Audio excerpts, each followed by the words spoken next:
What's up, guys? Happy Halloween. Welcome to this spooky episode. Very stoked for you guys to listen in. It gets real, deep into the Halloween kind of stuff. Ghosts, paranormal, crazy stuff. I think you guys will enjoy it. Shout out to the Paranormal Files. What up? And also, we are on tour, guys. We have a huge show in New York next week. If you're in the New York area, the Bell House Theater. Tickets are going fast. Last ticket count, they're it's almost sold out. So make sure you get on that. chadgoesdeeppodcast.com.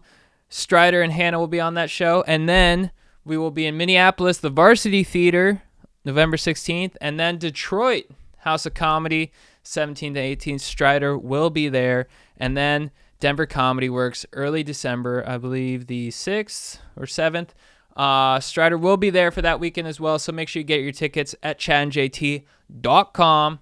We also have merch that's still available, limited time only.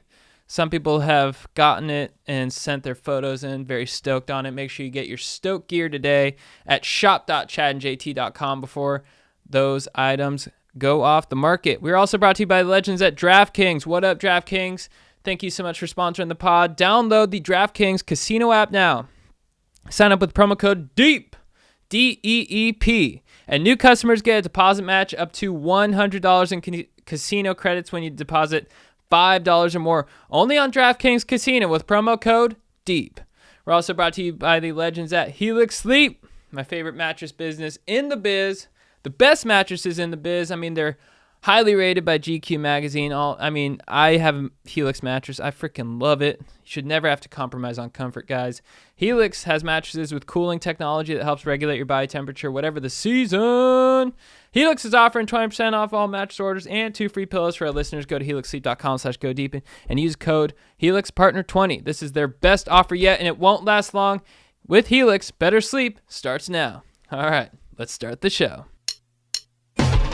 What's with deep? Going deep. Chad and JT. Sizzle up the sausage and let's call Frank. That's okay.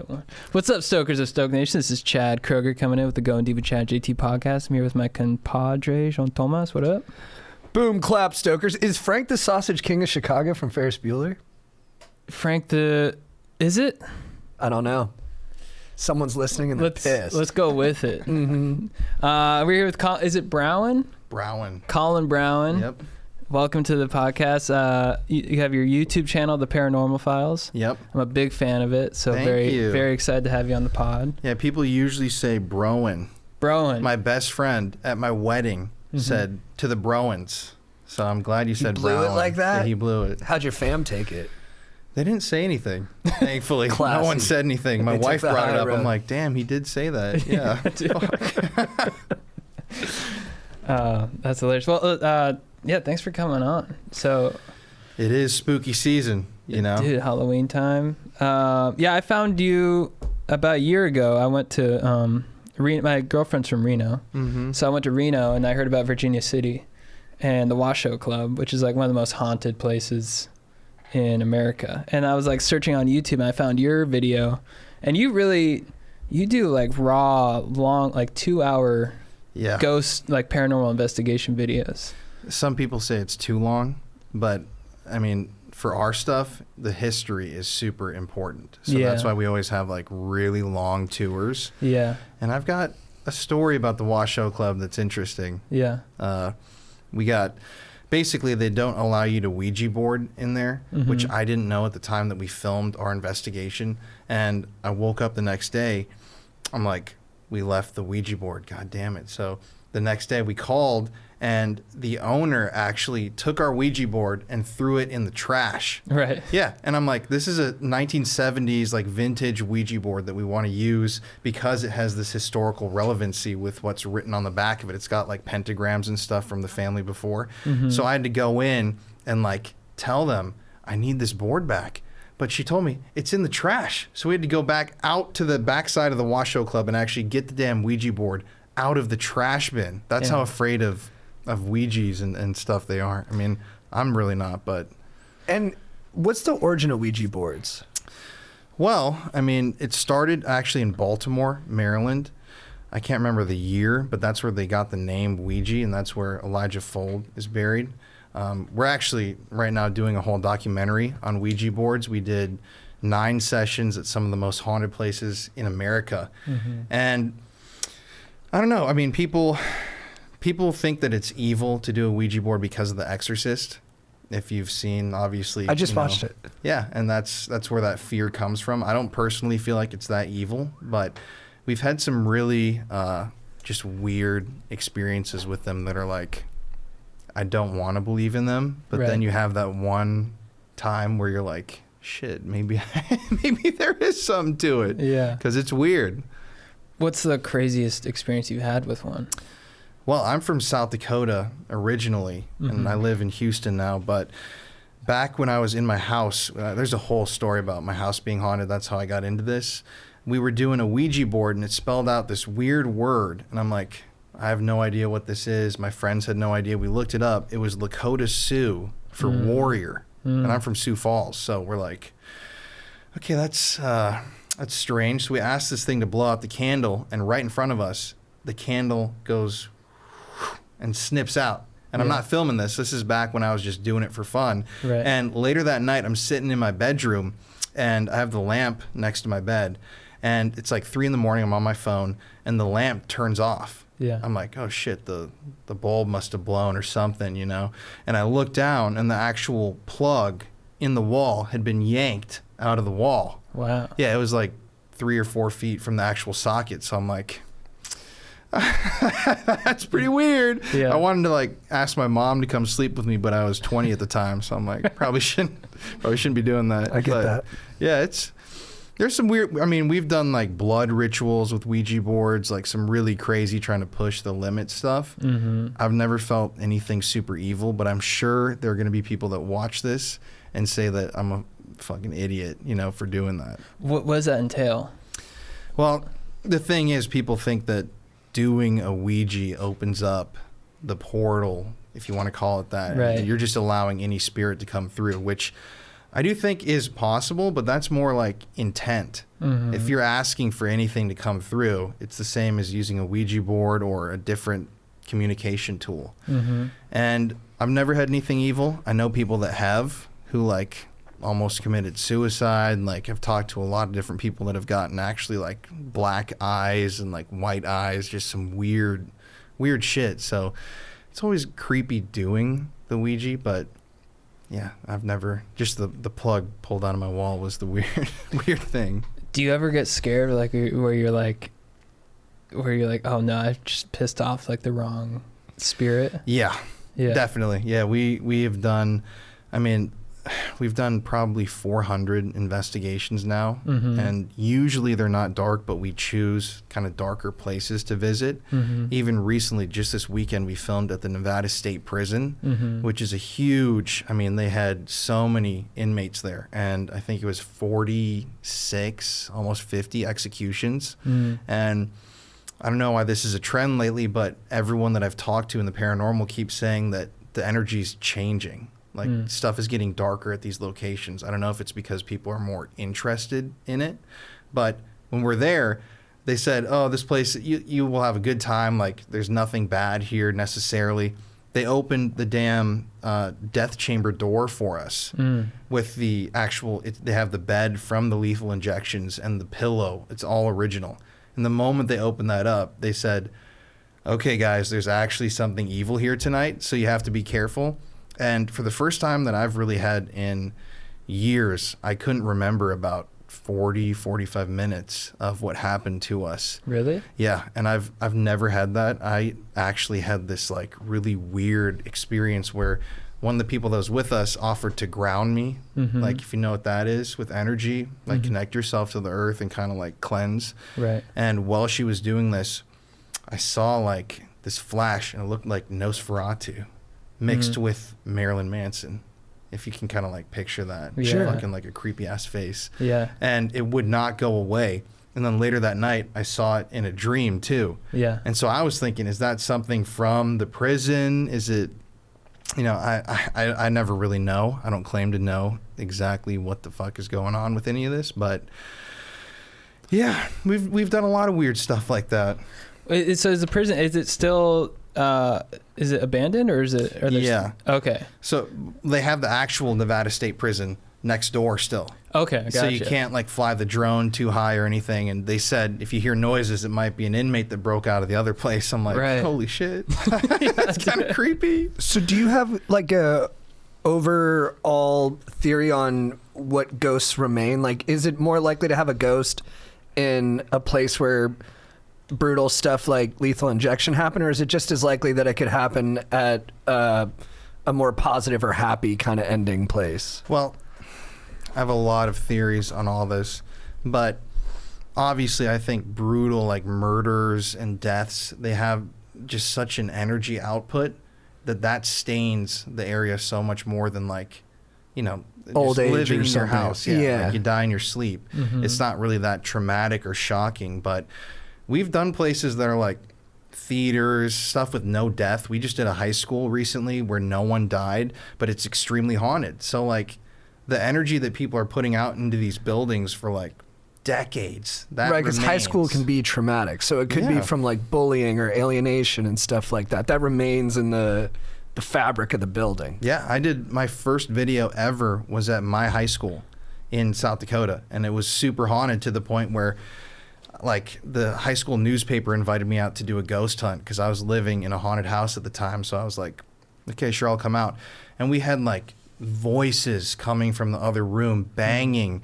And I started digging deeper, and through the principal at the time, I actually found a bunch of janitors who had quit the job because they had seen things in my high school. And I'm like, how have I never even heard of this? So we made a documentary out of it, and it made me think, what the hell causes something to be... It was in the basement area. Like my school was lifted, so there was a huge kind of like catacomb basement under the whole school. And people had seen a guy floating down there with no legs. Like we heard this man's voice saying, "Get out," like echoing. I'm like, what causes that? Yeah. And so, but I don't know. That's what I think to answer your question, negative stuff definitely comes from like murders and genocide, you know, shit like that. And that's which going to is- boost the ghost count. Yeah, there's prisons too. Prisons, I mean, when you have executions, you have murders, suicides, just terrible energy that's Yeah. there all the time. I think that's why it's freaky to some people, but I love it. Yeah, I heard Joe Rogan talking about like, he had a theory on ghosts that it was like the idea that time is like flat, that time doesn't exist. It's like on a flat plane or something. And so it's like we're witnessing sort of energy imprints that are just on repeat, stuff like that. I feel like that too, because like yeah. sometimes we'll get these answers that make sense, but I don't feel like it's conscious Right. and like saying it to us. I feel like we're just tapping into something that's there, like you're saying, Yeah. which is, it's called the stone tape theory. Right. Like the energy just imprints on the materials that a building's built out of. But I don't know, we've also had very intelligent stuff that's like called out my family, it's called out my dad, my wife, like directly with names and things that I wouldn't know, that you can't like program into our devices, where I'm like, whatever this is, like knows something. How are you communicating with it? We have lots of devices. We have, you know, like audio recorders where you get voices. We use different like spirit boxes that scan through radio frequencies, REM pods, which I love, which are just, it's like an EMF meter almost, if you know what that is, like electromagnetic frequency, but it kicks out a little circle. And if you actually interrupt that circle right there, it sets off one of the alarms depending on how close you are to the device. And I've tested those things out, and I'm like, if there's something setting that off, it's actually setting it off. Right. Whether it's some energy or it's like, I don't know if it's a ghost that's like touching it, you know, it's just weird. There's so many things that you can use, like even dowsing rods I used to use a lot, which people will shit on, but they're really interesting. Why do stuff. people shit on him? Well, I mean, you can use a dowsing rod. And, is there a ghost here? You can just turn your hand and cross the X. You know, it's Right. really easy to manipulate. Right. There's a little bit of like user error built into the Yeah. devices. So were you like clairvoyant growing up? No, I just it's really strange. One of my earliest experiences, I went to a psychic in South Dakota, and this is what really started like my journey into feeling like this is really real. My dad, right? So his sister died when I was young, my aunt. And so I went to the psychic, who was a family friend of ours, and she drew out this big thing on a piece of paper. It was a crown, the letter J, like a bunch of weird stuff. And I'm like, that really doesn't mean that much to me. Like, my aunt's name was Janie, but I didn't really know her that well because she died when I was young. I brought it home to my dad. He breaks down crying, like sobbing. And I'm like, what's happening? He brings out a notebook from 10, 12 years ago. He brings out the actual piece of paper that he's talking about.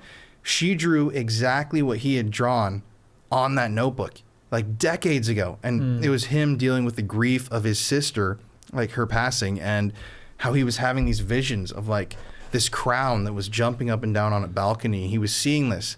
And the psychic, who obviously has no idea that he saw this or, you know, wrote it down on an actual journal, she told me that, and she saw that around me. So I don't know, that was like one of the things that really convinced me there might be like something out there. And then, yeah, living in the haunted house was like, whoa.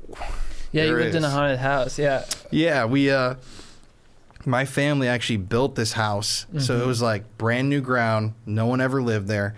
First day that we were actually moving in, my sister, who's younger than me, my family's like moving boxes into the house. And my mom and dad are like, let's go get some more from the other house. So I'm like, okay, I'll come with you guys.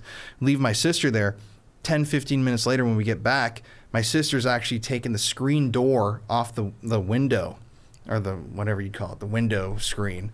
And she's trying to get out of the house because she said she heard men in the kitchen banging on the closets and like moving plates around and talking. And we're all like, what the hell? Like, Yeah. there's nobody here. And that was the first day that we moved in. And from that point on, it was like Poltergeist, like a horror movie where the TVs would come on. I Yeah. thought I heard my mom's voice in the kitchen one night and she wasn't awake at the time. Right. Like stuff like that kept getting worse. And then that same psychic actually just sought out my family randomly in the middle of this. And she told us that she felt there were 2 male energies in the house. We're like, no one's died here. This is built on like a random hill in South Dakota. So my mom and I go to the courthouse. We actually found the actual birth and death records of the Pioneer family that lived there. The mother and daughter had birth and death records. The father and son had birth records, no death, burial records, nothing. So the historian said, they're probably buried somewhere on your guys' land. And I'm like, this is like fucking, like my mind was blown. Yeah. And it made sense because whatever was in there was like really angry, dude. Yeah. And I had friends that would not stay the night with me. I got a nickname Ghost Boy in high school because like Really? I would always tell people like, dude, you won't believe what's happening. And they're like, no, I really don't believe you. Like, Yeah. you know, but it was wild. We had the house cleansed, right? We had this whole thing. We had 3 psychics. They were wearing these big fur coats. It looked like kind of like Coven, like American Horror Story, walking through the house, doing this cleansing. So on my birthday in 2014, that night, I had people over for my birthday. We heard this huge bang on the windows of the house. It like shook the whole house. My parents thought we broke something. I was in high school at the time. We're like, no, what the fuck was that? The next day for my birthday lunch, we go to my favorite restaurant in South Dakota. Who's there? The 3 psychics are there eating lunch randomly in the restaurant. And they come up to us when we see them and say, did you guys have a bang on your window around 3 or 4 a.m.? I'm like, yeah, we did. And they said that was the energy leaving the home, which worked for a little bit, but then it came back. And that's why I'm like, I don't know if I believe fully in like cleansings, because if something's there, I don't know if you can tell it to leave. It's gonna be there. Right. Like some spooky ass shit, man. That's wild. Yeah, I that is crazy because you always assume with that, if you have a new house, you're like, there's nothing going on here. But I guess it depends on like the land. You don't know what's like, because like my girlfriend was talking about, she like lives in Reno near like an Indian burial ground. So Well, I think they're never good. Yeah. So I don't think you want to do that. That can create some bad situations. It's kind of like the most typical horror movie thing. This house was built on an Indian burial mound. Yeah. It's like, okay, fuck. don't rent there, I guess. So what's the safest place to build a property? I don't know. That's what I'm saying. Like, It could go. You never know. No, the hill that we built the house on was just a damn hill of dirt. Well, yeah, because I guess nothing to it. Like, if you go far back enough, I'm sure there's death on almost every inch of the earth. So is there any kind of like expiration date on the energy? Like, if it happened 3,000 years ago, can it still be like, I guess, how does the energy resolve itself? That's a question that I have myself. There's a lot of questions I have, but like, let's say, we have people that will comment on our stuff like, why don't you ghost hunt for cavemen? I'm like, well, how the hell would we ghost hunt for a caveman? Like, they don't speak English. Right. Like, you what have am to I have gonna some sit kind there, of, like, make some fucking grunts and shit. Like, it just ain't gonna work. there has to be man. some kind of cultural connectivity to the, Yeah. to the way they lived their lives while they were here. Yeah. I mean, I'm sure that there is energy around from stuff like that. I mean, even Right. ghost animals. We've interviewed tons of people that have seen ghost cats. I've heard a ghost dog barking in a jail in Texas. Like, the owners said there was a ghost dog, and middle of the night, huge abandoned jail, we hear woo, woo, woo, from Yeah. the room next door to us on the, I think it was the 3rd or 4th floor. I'm Yeah. like, that's not outside. Like, you can clearly tell if you do this long enough when something's coming from the exterior of a building through boarded up windows and shit, or it's like right next to you. Right. And I'm like, there's a ghost dog in here, man. Should have brought a treat or something. That's wild. So you mentioned that when some people were opening the portals with the Ouija boards, that they got physically impacted. Like, they had black eyes, what's white eyes? Like, just completely whited out, like a zombie movie, no pupil, no. And that anything. happened to the human recipient, not Yeah. to the, that wasn't part of the ghost face. That was part of the human. The human. Whoa, that's fucked up. But so how far can that go in terms of, like, can a ghost kill you? I've wondered that. I mean, the theory is when you come to like negative energies, it's like, I mean, I don't personally believe in demonic stuff. I'm just like, I kind of steer away from that whole bringing religion into doing what I do, because it's like, I just Philosophically, you apply less morality to the extra, to the supernatural. I just want to like see the evidence. I don't want to tell Right. people like what the hell you're experiencing. I just want to like see the damn door slam shut and hopefully see a ghost. Yeah. But that's what people say, like, this energy can affect you, and it comes into your body. It'll give you like a heart attack, or it can give you bad luck. I've definitely had a lot of bad luck, and Connor, who's the guy who films with me, he has a lot of bad luck. We actually both have unlucky tattooed on us because we have just like weird, I'm not talking like, oh, I went to the casino and lost $1,000. Damn. I'm talking like somebody out of nowhere T-bones my parked car when I'm not even in the car. Just Right. like weird shit like that. So I don't know if that's related to what we do, but it is odd. Do you worry about things like attaching to you and that's creating the bad luck? Yeah. Is there a way to, like, because you say you don't really believe in like cleansing and stuff. Do you like do sage or anything like that to try Well, and like I purify yourself? I believe in cleansing to a degree. Yeah. Just like, it's not, I mean, people are going to hate me for saying it, but I feel like it doesn't work a lot of times Yeah. based on what we've done before. And like, I've had, Shots fired.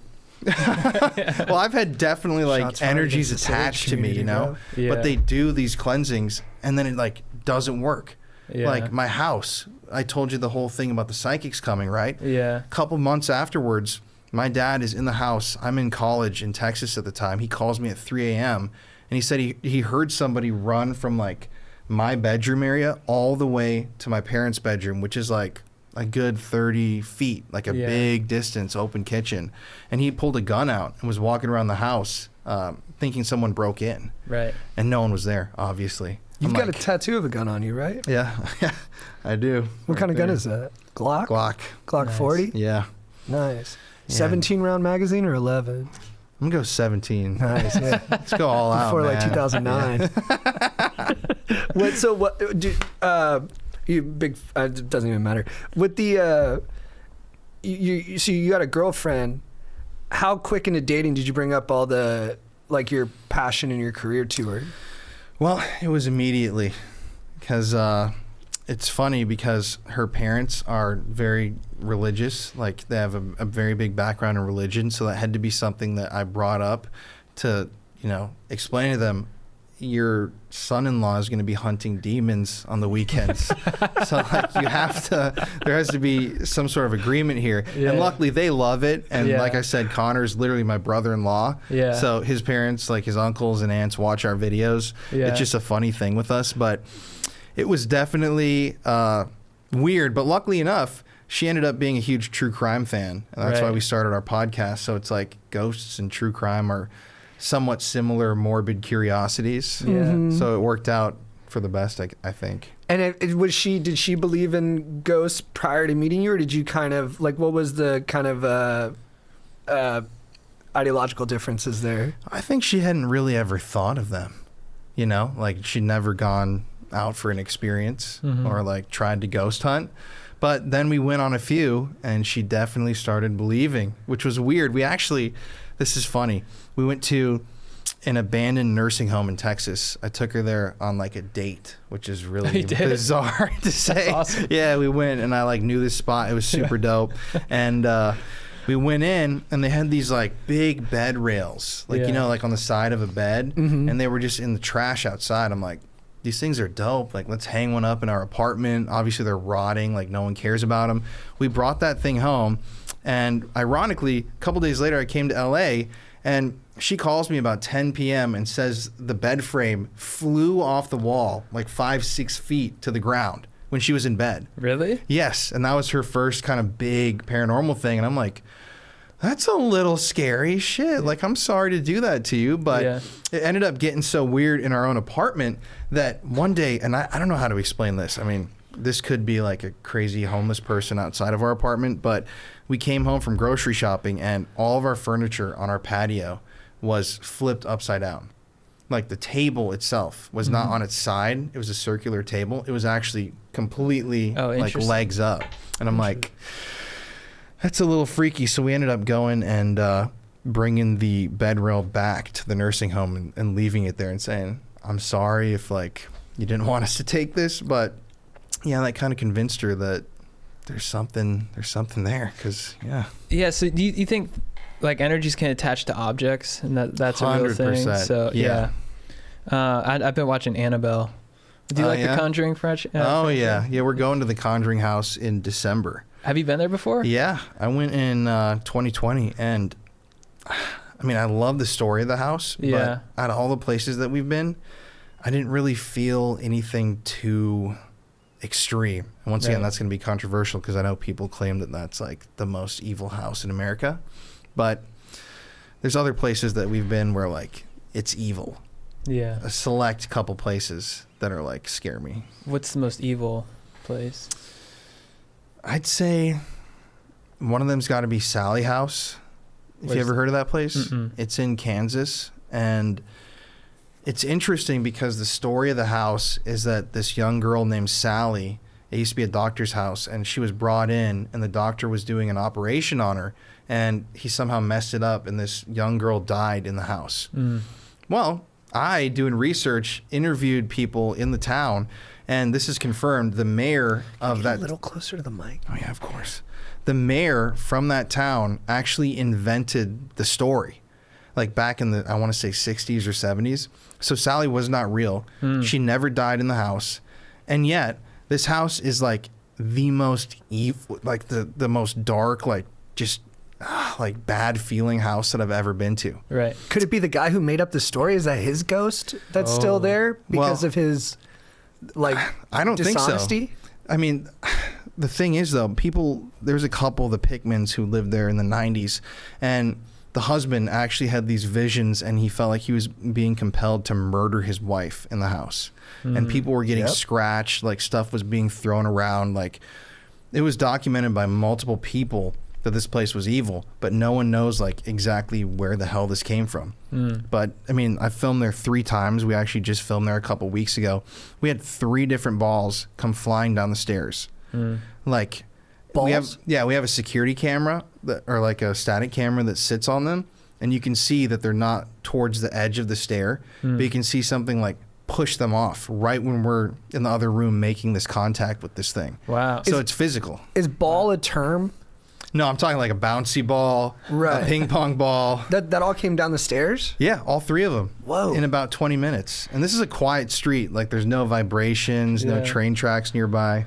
Do you It's just think weird. if there was like a mass killing in like a war area, like let's say like Somalia or something, if you went there, would the ghosts that inhabited that place be more aggressive towards you because you're from the country that inflicted the damage? Probably, yeah. I mean, we did. So nationalism can extend into the death realm. I think so. I mean, Interesting. I think that there's certain energies out there, and you got to think about it. Like, let's say you're being tortured by somebody, like a specific group of people. If a person from that group of people comes in and you're a spirit and you are conscious, I don't know if you're actually conscious or not, but who are you going to be more willing to lash out against? Right. Yeah. Somebody who hurt you in the past or just a random individual? And I've heard a lot of stories about people, like they always say at places, women do not go into this part of the prison because this is where the rapists were. But women will go in, they'll get choked, they'll get spanked, like just weird shit like that. Interesting. Whoa. So it means like there is a consciousness, but A lot. it's like selective. A lot to unpack there. Yeah, yeah, there is. You gotta keep some distance. Really, that wasn't me. Right. What was I gonna? No, it's a little bit like I want to be bad. yeah. Oh, I had a question. Damn it. Shit. I forgot my question. Sorry. Did Wait you for have the ghost to anything? hit you. Yeah. Got to use the Ouija board, I guess. Spell out the question. Yeah. I guess, like, do you think are non-believers less prone? Like, do ghosts kind of stay away from them more, or do people just interpret what the ghost does as not being from the ghost? Is that the difference? I think that I think that people experience paranormal stuff all the time, but if you're closed off to it, you're not going to like recognize that it's Right. happening. Yeah. And there are extreme things that happen, like the stuff like we've been scratched, we've seen stuff physically move right in front of us. That's like, you see that, you can't explain it. Mm-hmm. But you could be just tuned out from the signs and they're there, and you're just willfully ignoring that they're there and they're trying to speak, if you know what I'm saying. When you've been scratched, have you been worried about getting possessed or anything like that? No, I've actually asked, like we've gone to like really evil places and I've said like, if there's a demon here, please like possess me. Like I would You wanna love feel it. Yeah, I'd love to like show people like this is real. Yeah. And yet it's never happened, you Yeah, know? yeah. Which I'm not discounting anybody who's out there who may have had an experience or, you know, an encounter with possession. Yeah. But Is there any vanity in you? Like, I got a robust spirit, and that's why they can't get in this house? no. Okay, it's just luck of the draw. Yeah. I've learned that I've learned from the Conjuring movies that the demons prey on the weak. So you may just be too. That's what I'm thinking. Yeah. Yeah, it's like you're kind of like invited. It's like, well, I'm not gonna be able to like really control you. You know what I mean? I like that. Yeah. That's like a, I don't know, like an affirmation. I Yeah. am It's kind of the strong. deepest compliment Yes. you can get as a Yeah. human. Yes. Is that your soul is incorruptible by Yeah. Wow. evil spirits. I did not expect to hear that tonight. I used to say Damn. that to a Thank lot of you, people. guys. The demon comes out. He's like, dude, it's too much work. Bro. Yeah, tonight's the night I'm getting possessed just because y'all are saying this. Yeah. He's like waiting for me to say something. Oh, Good. I knew I was gonna ask. So my brother lives in New Orleans, Mm-hmm. and I always pass by the Lindy Boggs Medical Center, Oh, yeah. which is a hospital in New Orleans that was abandoned during Katrina. Every time I drive by, it's the creepiest looking place I've ever seen. Maybe Charity Hospital is more creepy. That's another hospital that was abandoned. Just like no one's. Well, people have been in there, but like Hospitals seem like they'd be the worst. yeah, since Katrina, Charity's like one of the oldest hospitals in the country. Mhm. Abandoned. I think they're renovating it or something. But I saw you went into Lindy Boggs. You spent a night there, which Yeah. blew my mind because just driving by there, I'm like, that is the scariest looking place I've ever seen. Well, that's, you know, nowadays we don't really do full abandoned spots Mhm. just because of how dangerous they can be. But when we went there were like people doing drugs in the building that we Yeah, like walked dangerous just by. on like an infrastructure level. Yeah, not only that, but like people too. yeah, Right. Like the other place, actually, ironically, that we filmed at in New Orleans was the Market Street Power Plant, Mhm. which my friends told me that this is like a super haunted place. I'm like, it's huge. So we went, and there was like a homeless guy walking outside, and I went and just asked the guy, hey, if you like live here, do you have any ghost stories? He tells me, yeah, there's this place hella haunted. You want a tour? So we got a tour from this guy who lived in the building. And there was like 40, 50 people living inside this power plant with like tents set up and power that they were actually stealing from the building still, which was crazy. Yeah. And a couple weeks after he filmed that video, it's eerie. A kid was exploring that building and he fell like 50, 60 feet and he died. Oh, fuck. One of the planks that we were walking on in our video snapped when he was on it. Oh, and he fell from like the top, I think it's 6 or 7 stories. Oh, shit. Christ. So yeah, you don't want to think about that when you're trying to like contact something, you know. Yeah. Sorry to bring the vibe down. No, there. it's what happened. I love the both like, spookiness. yeah. I love it. I love it. But you when we talked before the pod, so you guys have been going nonstop, right? What is this, like your 10th night in a row that you guys have been doing a hunt? And so a hunt is all night. Like you guys go, what are the hours on it? Well, we do drone shots at about 4, and then we don't wrap until 3.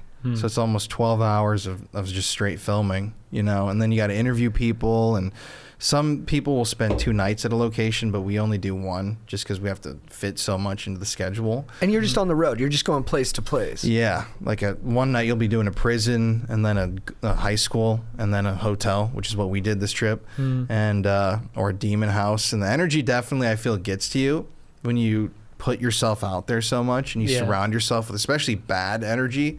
You get like really tired and angry. It might just because we're staying up so late. Right. But, Yeah, it could just be the brutal work schedule. yeah, it is. But it's fun, you know. What hotel did you go to? We were at the Mizpah and then the Clown Motel yesterday. Sorry, go ahead. Oh, I was wondering if have you been to the, was it in downtown where that woman drowned in the Cecil? The Cecil, yeah. I would kill to go there. It's very famous, right? Like that's the one that there's video, right, of like someone climbing into it and the lid coming off but no one messed with the lid or something like that. Still unsolved exactly what happened to Liza Lamb. Yeah. But our friend actually, who we're gonna see tomorrow, he filmed there. How much did he pay? $10,000? Yeah, it was 10,000. Wow. $10,000 just for, like, I think it was an hour inside the building. Really? I'm like, I don't have that kind of cash right now. What's the competition like with the other ghost hunters? Good. We're friends. I mean, the It's whole mostly communities. Yeah. I mean, we're on this trip just seeing a bunch of our friends. It's like there's no bad beef between anybody. Yeah. And without getting too much into that, but like, do you ever see ghost hunters who are amplifying their findings and you know from your like educated experience that that's BS? Yeah, definitely. I mean, the reality of ghost hunting is you're not going to have an experience every single night. Mm-hmm. And like there are, certain people that I've seen like or read books from or like posted videos that every single time they're filming, it's like they got 5 doors slamming, they're getting like shoved to the ground by like demons, stuff like that. I'm like, it's just unrealistic. No one's got a hot hand like that. Come on. Like we're fucking lucky if we get like one little thing happening. We're like, oh my God, like freaking out, jumping around the room. Yeah. And then I watch, I've seen other shit and people are like 5 doors slam in one hallway. They're like, dude, this is crazy. Yeah. I'm like, there's no way, man. You'd be like fucking shitting your pants if you actually do this. Yeah, that's why I like your videos because it's it's like raw. It's like it's the full experience. Whereas I've watched because I'll like we go to the Comedy Store a lot, which is like pretty notoriously haunted. And so I'll like YouTube like Comedy Store haunting, and some will be like. They'll play it up. They'll be like, "Oh, dude, I feel something," and I'm like, it takes me right out of it. But yours are very like, well, thank you. It's That's like, very kind. it's like, it's just like raw. I'd like to say with our videos and like investigations, it's like a slow burn horror movie. Yeah, because it's not jump scary, but like the tension's there. It's a feeling. Yeah, you know something's gonna happen. Yeah. Hopefully. I mean, I did a video in Philadelphia. I paid $2,000 to film at Eastern State Penitentiary. You ever heard of that place? Heard the name. It's the oldest penitentiary in America. Like Al Capone had a private jail cell there. Like tons of history, so many deaths, and I kid you not, we had not one thing happen that entire night. Yeah. I was there for 7 hours. Like our REM pod didn't beep once. We didn't get one EMF signal. There was no tap on the wall, no shuffle. I'm like, God, this was like the biggest waste of money Right. I have ever had in my life, because like nothing happened. But that's just, you know, the reality. You can't expect it to happen every night. But that doesn't make you believe that there's no ghost there. That could have just been a quiet night for whatever supernatural entity exists there. I mean, like Sally House, the place I've been talking about, that place scares me. And every time we've had balls roll down the stairs, or like this. That's where it said stuff about like my dad's dad and like shit I wouldn't know about him that actually made my own dad cry while we were filming. It was really, really weird. Sounds like he's a pretty in touch guy, huh? He is, yeah. People, he can read people, you know, and he was an optometrist, so not ever really into ghosts before I was, but now he's more in tune than I am. And it's weird, like some of the stuff he'll pick up on. The video we did last night, one of our devices said scruffy, and I'm like, the word has no relevance to me, but my dad's sitting there, he's like, Dad, let me call your mom. And he calls my mom. He asks her, what's the nickname I write on all of the birthday and Christmas cards? She says, Scruffy. So I'm like, how weird is that? Like, I don't even know. Like, that was when I was a kid. He's very connected to whatever's out there. Yeah, but to bring that full circle, that house, Sally House, 3/4 of the people have nothing happen to them there. But when we've gone, it's been like so scary, and it makes no sense to me. Like, people say that place, we're bullshitting, like you made up everything that happened to him. Like, no, this is like a place that I don't like to go to really, but it's interesting. Can you speculate on ghost behavior? Like, do they sleep? Do they party? I'd hope so. I would love to see like a ghost party, dude. That would be badass. But you remained optimistic. Yeah. Right, well, chill. we did a video at the guy's house that he started Prohibition in Minnesota. His name's like Volker. I can't remember. This is a couple of years ago, but we brought in bottles of liquor and we were drinking with him, saying like, "Hey, man, sorry, Prohibition's over," like taking shots. But nothing happened that night. I'm like, I don't know if we like screwed ourselves because he was so pissed. He just like didn't want to come talk to us. Or he like regrets his choice. Yeah, or like he wanted to have a drink, he couldn't, you know? No, dude, I'm on your side. Yeah, I know. I'm like, we do a lot of... That's fun. We'll wear costumes too, like Revolutionary War outfits. Gettysburg, we did like Civil War soldiers with rifles. Yeah, the Gettysburg one I loved. That was an interesting... it's funny when you go to a lot of these places how small they are. If you watch like Ghost Adventures or big TV shows, they make it look like some of these places are like huge, crazy abandoned hospitals. And then you get there, you're like, it's like 2 times the size of this room. Right. And yet it looks on TV like it's the fucking like scariest, you know, doorway to hell. And Gettysburg's like that, where like I can't even stand up tall or like straight in the basement of these places because it's so, you know, when people were back in the day, they had to build all the buildings because people were so short. Right. So like it's just fucking like cramped, and sometimes it's hot and dusty. It can be really uncomfortable sometimes. Did you feel an energy there? Oh yeah, for sure. I think Gettysburg's like one of the most haunted places around because of the death. And I saw, this was not when I was filming, but I went there back in 2016, and I swear to God I saw this, like, we're driving by the battlefield at night, and I saw this like Madame Leota style big orb rise out of the battlefield. It was like bright green, and then it disappeared. Wow. And I've thought to myself, like, was I going crazy, or like was that headlights? But no, we were the only people on the road, like 2 a.m. Yeah, I the only place I've been to, I went to like the Washoe Club like a couple months ago. I didn't really feel, it was during the day, so maybe I don't know if the day and night makes a difference, but went to the World Trade Center, the memorial. That was like the first time I felt like a palpable darkness, like an energy, where I was just like, it was like a heaviness where I was like, oh, actually it was, you could feel that heavy energy. I'm sure there would be a lot to unpack there. Yeah. If you actually were to investigate a place like that, but I don't want to really make any comment on that. No, right, for sure. Comes down to it, yeah, sure. But I mean, we almost, it's just when you have places where a lot of people die. But what are you afraid of? What do you mean? No, I'm kidding. Oh, I was gonna say, like, but I mean, you'll have places where a lot of people die, and that's like the most haunted. Yeah. You know, it's either that or like really, really brutal deaths. Right. Like we've done unsolved murders and gotten like suspects' names on our devices. It's like crazy. How do they read like the what the spirits say? Well, we have devices that will actually, it's like, you got to imagine there's a line for the EMF level in the environment. And then if some signal enters or it picks up on something, it'll deviate. It takes that deviation value, puts it through an algorithm, and then it gives you a corresponding word or letter. Okay. Oh, So interesting. like, yeah, you'll get like sentences, you can get words, and it's actually pretty crazy. People love to say, oh, it's a technological glitch when this happens, or like it's BS, people program it, but like literally last night we were using one of these devices and we're in the basement of the Mizpah Hotel, which is a very famous hotel in Nevada, and the woman down there is called the Lady in Red, Rose, and that's her nickname. And we're asking Rose, like, are you here? And it says the name Evelyn, and I'm like, I thought I had read, and I looked it up on my phone, Evelyn was her real name. And I'm like, I'm jumping up and down screaming like, what the fuck? Like, I didn't even know that Evelyn was her name. We're not asking like, Evelyn, are you here? It's not listening to us and then repeating the words. It just came up with that. Like, I don't know. We've had a lot of weird names come up and stuff that's too relevant to be like, it's bullshit. Right. You know?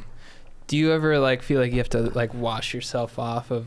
Cause like when I watch a scary movie, I'm like, I gotta watch like cartoons after to like neutralize. Do you ever do that? Where you're like, I gotta go to Disneyland after that. Palate cleanse. That would be nice, but no. I'm just like a dark dude. You're Like, dark. I'll Well, watch but a you horror seem movie incredibly and go to bed. light. Like you're very Yeah. bouncy and light energy. So, how do you preserve that? Drink a lot of water and beer.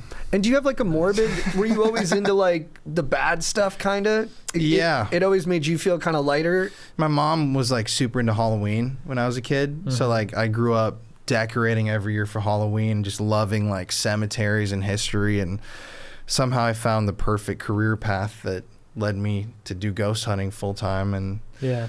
I'm a dark dude. I mean, look at my arms, dude. I got fucking the darkest tattoos you can imagine. Well, your interests are dark, but you're not dark. No, I'm not a dark guy. Just Right. dark hobbies. The music you Curious. listen to is Yeah. the music. What's going on there? Is it Rammstein?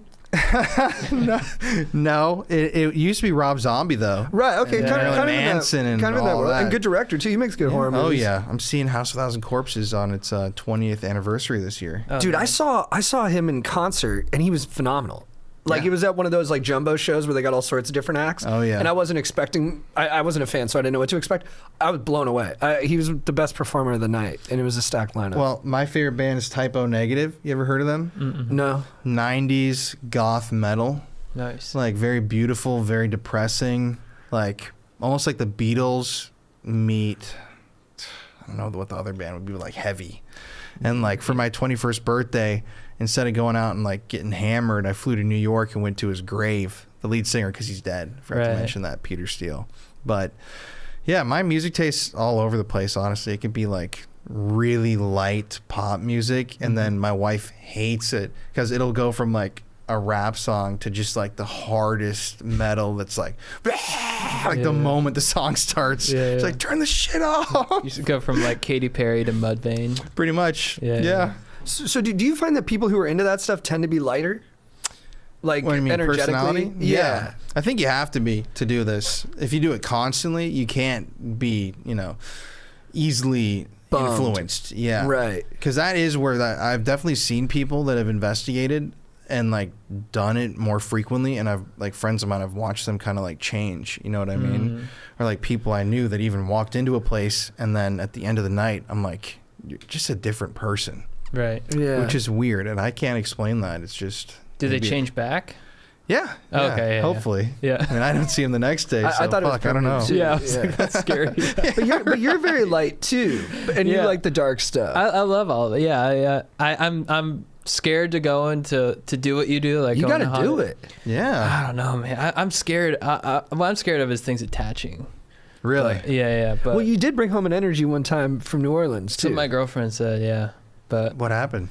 she said that her like clairvoyant coworker was like, "You brought home an energy from New Orleans." And then we saged, and I felt better. Well, that would be the city to get an energy. It's New Orleans. Yeah. Well, we were in the French Quarter around voodoo stuff. We went to like some of the old bars. You know, I had some grenades and some purple drinks. Yeah, people. It's funny. People will say that. Well, that makes it sound like it was just a massive hangover. Dude, I mean, I did have a like, brutal what's the hangover. difference, though, too? Yeah. Yeah, dude. Brought home an energy. I was just like, I was thinking drinking grain alcohol for 3 days. Yeah, like I might need just. Yeah, I think the fix is some Pedialyte. Yeah. Have some sage and some Pedialyte. Yeah. Maybe it'd work, man. Yeah. I've never tried sage for a hangover. Dude, I mean, you know what? I haven't either. That's a good call. Tomorrow I'll try. Do you have like a holy grail in terms of like the biggest, like just ghost residence that you want to investigate? I'd like to do Okigahara in Japan, the suicide forest. Ooh. Oh yeah. Just because, Yeah. I mean, that's such a unique location. I mean, but it's a little. You got to be careful, And you know, how you would handle doing Someone a place fucked like that up. A very famous person they fucked that did. up. Yeah, and so Yeah. I'm not trying to. I wouldn't go. You guys and, have the same haircut too. So. right. You have to be very careful. I mean, with everything in the paranormal, it's like if someone got murdered there, you have to like really respect the people you're trying to talk to. Right. And that's where some people I feel like go wrong because there's no respect. Yeah, when you It's like saw a show. when you saw Logan Paul do it in your head, were you like, "Oh man, like come on, man, that's not how Yeah, you do it." well, I mean, if you're laughing, you know, and looking at a dead body, I definitely would never post that. You know? Like, somebody had to make him. yeah, you don't it's like, necessarily have to be an expert to be like, "Nah, dude." It's like, Insane. Wow. Yeah, the it's like title, the one. thumbnail. Yeah. You know the YouTuber girl who I can't remember her name, but she like was a dog vlogger, Right. and then like posted a video, and it was like a clip in the video of her like beating the shit out of her dog. Oh shit. Jesus. Yeah, and it's like at the end of the video, she said like, "See you guys later, love ya," and she's like petting her dog, and it cuts to her like smacking the dog and spitting on it. Whoa. Like you have to, either your editor like really had a vendetta, or you Yeah. fucked up like big time. Yeah. you know. And then if they're dumb enough to put that in a video and they don't think that's bad, then what are they doing off camera that could be like Oh, yeah. unspeakable? Dude, my buddy, I tell this story a lot, but my buddy was dating a girl her dog had a huge Instagram account, had like 1 million followers. Damn. And the dog was like notorious for being kind of ugly or something. And my buddy was seeing her for a while. He'd go over there, and I guess the dog like clearly wanted to die. Yeah. And she was like jamming it with like adrenaline to keep Steroids? or something to keep it alive. Yeah. And then so he was over there, and she's like perching it and hitting it and juicing it up. And my buddy's like, I think you just gotta let this thing die. But it was like, but the thing was an industry. It was like, you know, paying for the roof. So Yeah, I mean, yeah, she just was dragging it along. Is it still alive? I don't know. I think Yeah. it's probably, that was a couple years ago. It's got to be dead by now. Yeah, that was maybe like 4 years ago. Right? Yeah, it was a while. Yeah. It was a while. It'd be hilarious if it was still alive. Dude, it's just. dog ghosts. We were just talking about that. Dude. That would be an interesting hunt, man. Yeah. Bring some kibble out. Dude, yeah. What's the weirdest animal you've heard has a ghost? I mean, the Griffith. I think it's the park or the zoo in Griffith Park. Mm-hmm. You know what I'm talking about? It's abandoned. The monkeys and stuff that were there? Yeah, there's like monkey. There's a monkey ghost, and then I think there was another famous animal that died there. Mm. But people have seen, I think it's like a tiger or something that people have seen. Really? Right. That would fucking scare the piss out of me, dude. Yeah. I saw you had one video. I haven't watched it yet, but it said that the Titanic was haunted. How did you, or what stories do you have from that? Well, that's like, I mean, we were talking about objects earlier. Yeah. I feel like, obviously with the Titanic, so many people dying around these objects, their energy imprinted on those. Because the Titanic itself is at the bottom of the ocean. It's, you know, completely disintegrated at this point. Yeah. But almost every single Titanic museum has like incredible ghost stories. Really? Yeah. Like So they have artifacts. Mhm. Oh, interesting. like old cups and, you know, plates, pieces of the actual ship, like Yeah. passengers' items. Yeah. But I asked the woman who was working there, just like, hey, is this place haunted? She told me there's a demonic man on the 3rd floor, and then like shit. a little kid. I'm like, where the hell's the demon coming from? You Yeah, know? yeah. Like, is this a guy who's really mad that he died in the tragedy, or Right. what? But it's every single place. Las Vegas, Branson, Missouri. I think there's one that's supposed to be haunted, and then I was in Pigeon Forge, Tennessee, which is a weird town. Yeah. It's a very strange town. Interesting. Cool town, but And that has a Titanic museum there? yeah. Yeah, the Titanic one in Vegas is in the Luxor, right? Yep, and that's supposed to be super haunted. Really? Yeah. Interesting. I was there when I meant to go, but I couldn't for some reason. But yeah, that's really interesting. And then Titanic. Oh, have you been on the Queen Mary too?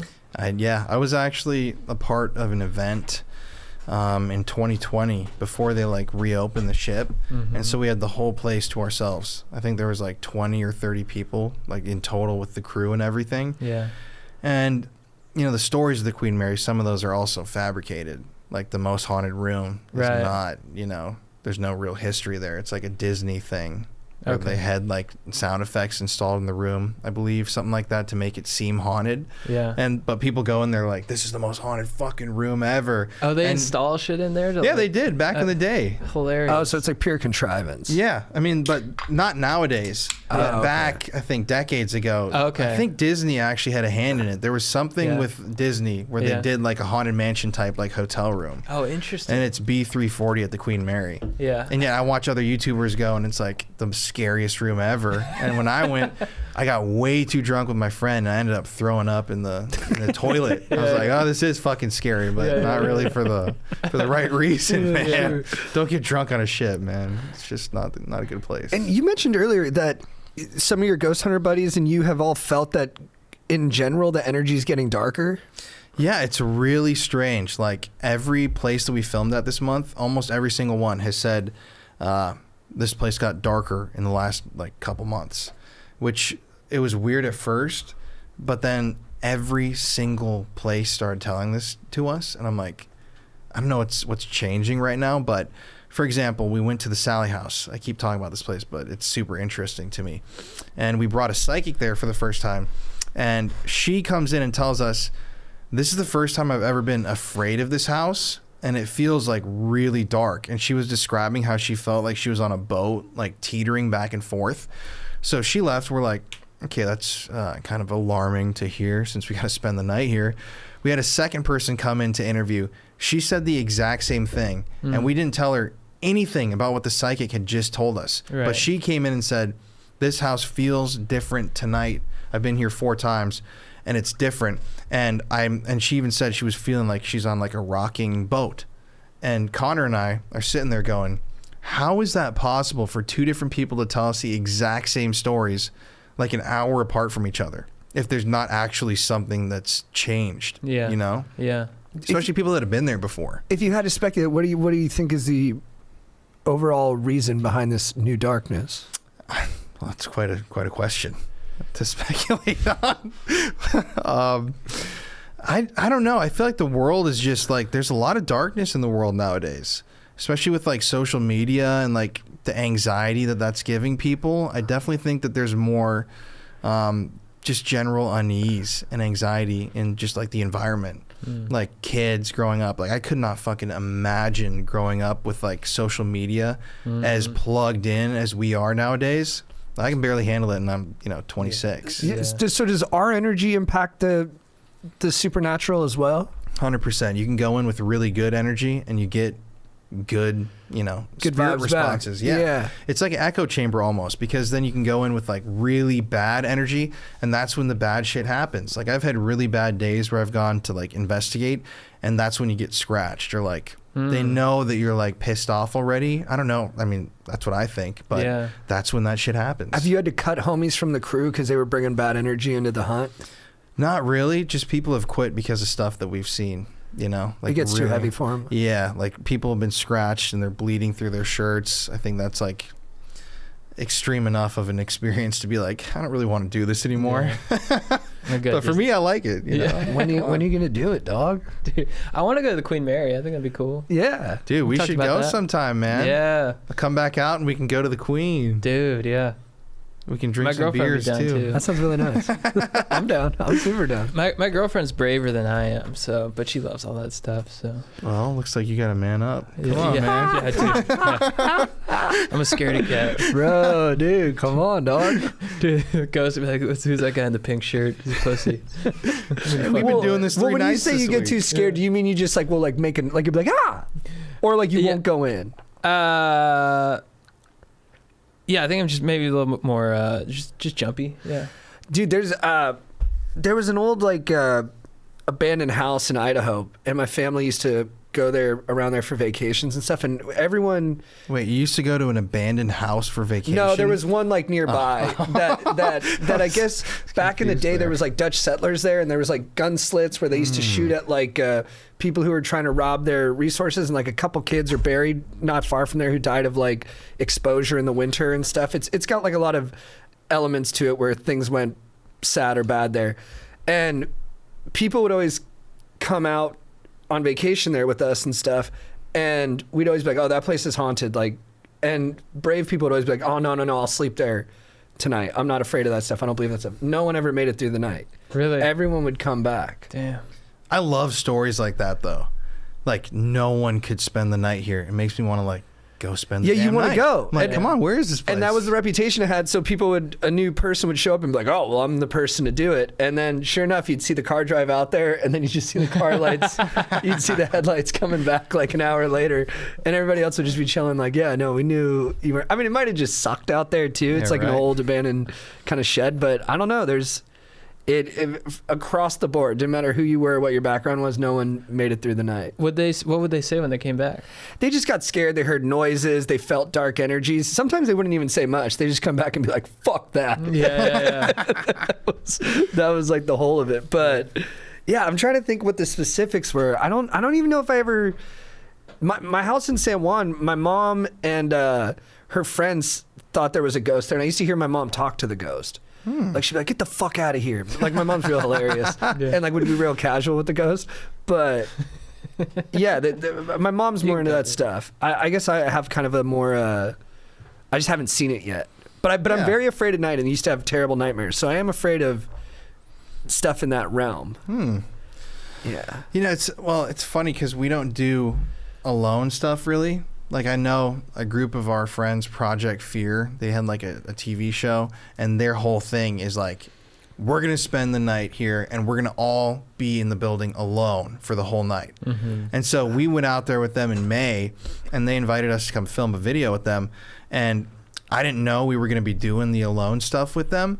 And at the end of the night, they're like, okay guys, well, you got the asylum building, you know, with the kids in it to yourself. I'm like, holy fuck, like I gotta sleep alone. That's pretty hardcore. Yeah, in an abandoned asylum in the basement in this area they Dude. call Candyland, Oh, painted with like Jesus. clowns and fucking shit. Oh God. Yeah, like just I don't want to do that. Yeah. Like I like ghosts, but like I don't like that type of shit. Like, Yeah. that's a step too far. But they do it every single time. So there's different levels of like hardcore. Right. And we're kind of like in the middle where we'll do experiments, but like I don't sleep in places that Yeah. are haunted really, or like alone stuff. That Everyone freaks has me their out. limit, their tolerance, and their specific things that screw them up a little bit or scare Yeah. them.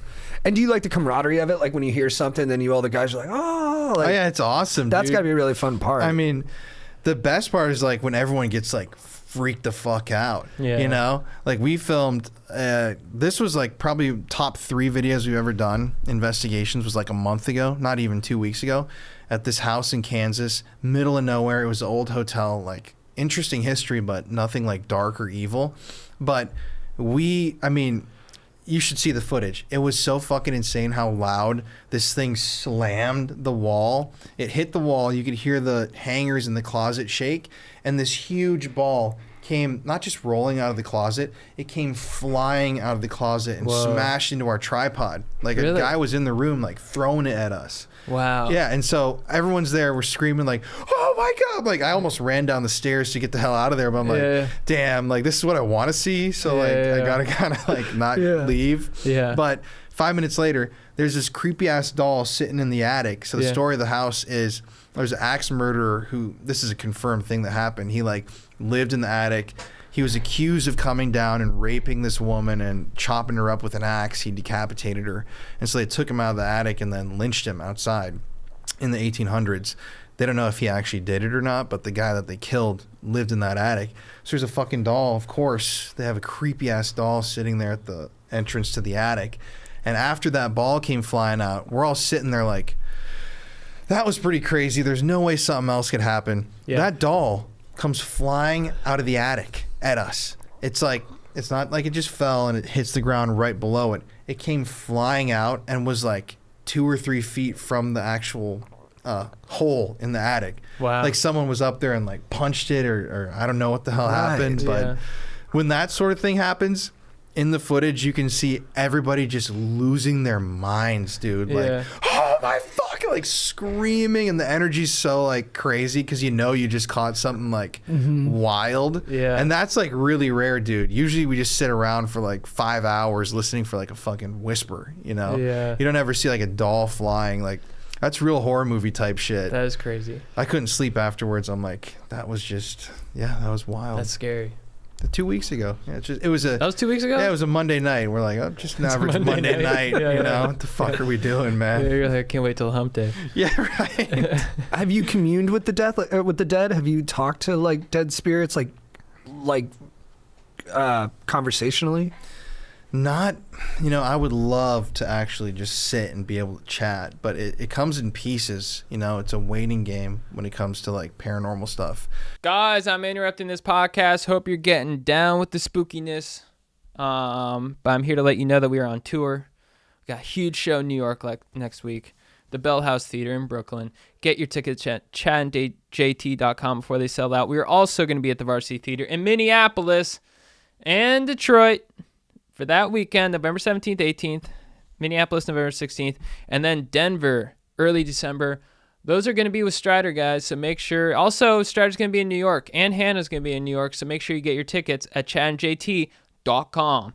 We're also, the merch is still available, guys. The Stoke gear, make sure you get on. It's custom dyed, super high quality, super dank. Make sure you get your Stoke gear today. Shop.chadandjt.com. It'll make for an excellent, excellent Christmas gift. Finally, we are brought to you by DraftKings. DraftKings Casino. Play the classics like blackjack, roulette, and slots, plus enjoy exclusive games you can't find anywhere else. Right now, new customers can get a deposit match up to $100 in casino credits when you deposit $5 or more. All you have to do is sign up, select the offer, make your deposit, and start playing from a full suite of games. Your way is the only way to play on DraftKings Casino. Make sure you get that freaking, get that juice flowing, baby. You know. Yeah, baby. Get that nice rush. Get that nice juice flowing. And play those epic, epic games. I love to play blackjack because it's the only game I know how to play. Although roulette, I also do know how to play. But I always just say red. So I tried to play craps. I just threw dice, and I actually won like $200. So, you know. Not advising that, but you could just start throwing dice and see what happens. You know, they're like, hey, you won. I'm like, sweet. All right, guys, download that DraftKings Casino app now. Sign up with promo code DEEP, and new customers get a deposit match up to $100 in casino credits when you deposit $5 or more. Only on DraftKings Casino with promo code DEEP. Here's the mandatory disclaimer. Gambling problem? Call 1-800-GAMBLER. Michigan, New Jersey, Pennsylvania, West Virginia. Please play responsibly in partnership with Hollywood Casino at Charlestown Races in West Virginia. All games regulated by the West Virginia Lottery in Connecticut. Help is available for problem gambling. Call 888-789-7777 or visit ccpg.org. 21 and up. Physically present in Connecticut, Michigan, New Jersey, Pennsylvania, West Virginia only. Void in Ontario. 1 per opted-in new customer. Minimum $5 deposit. Max match $100 in casino credits, which require one-time playthrough within 7 days. See terms at casino.draftkings.com/players choice. Restrictions apply. We're also brought to you by Legends at Helix Sleep. Guys, I have my Helix Sleep mattress in the other room over there. It's the best mattress of all time. If you want to get a good mattress, if you want to have the best sleep of your life, hop on the Helix Sleep train, you know, because Helix, like, they ship it to your door, and it comes in a sweet box, and you just roll it out. And it's the best mattress because you take that 2-minute sleep quiz, matches you.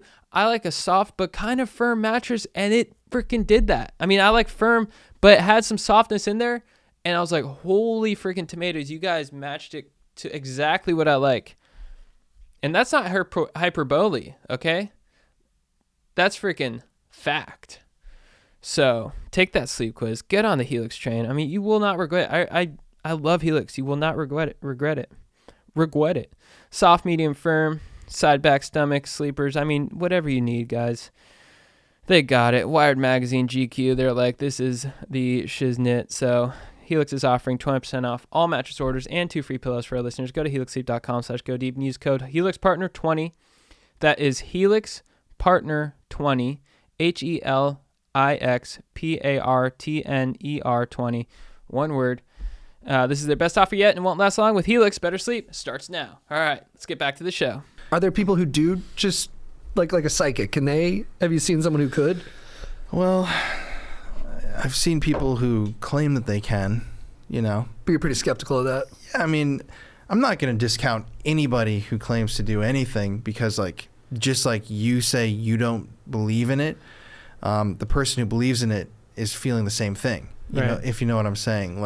I can't just sit there and say you're not experiencing this just because I don't see it. Yeah. So you respect their experience of it. Yeah, and trust that they're being genuine in it. We've had people psychics we've worked with that have said oh, the spirit's going to do something in the next 3 minutes, and then we'll hear down the hallway a door creak open, and I'm like, that was pretty weird. Or names they've given us that we went and researched later on were actual names of people that died there. Just weird coincidences.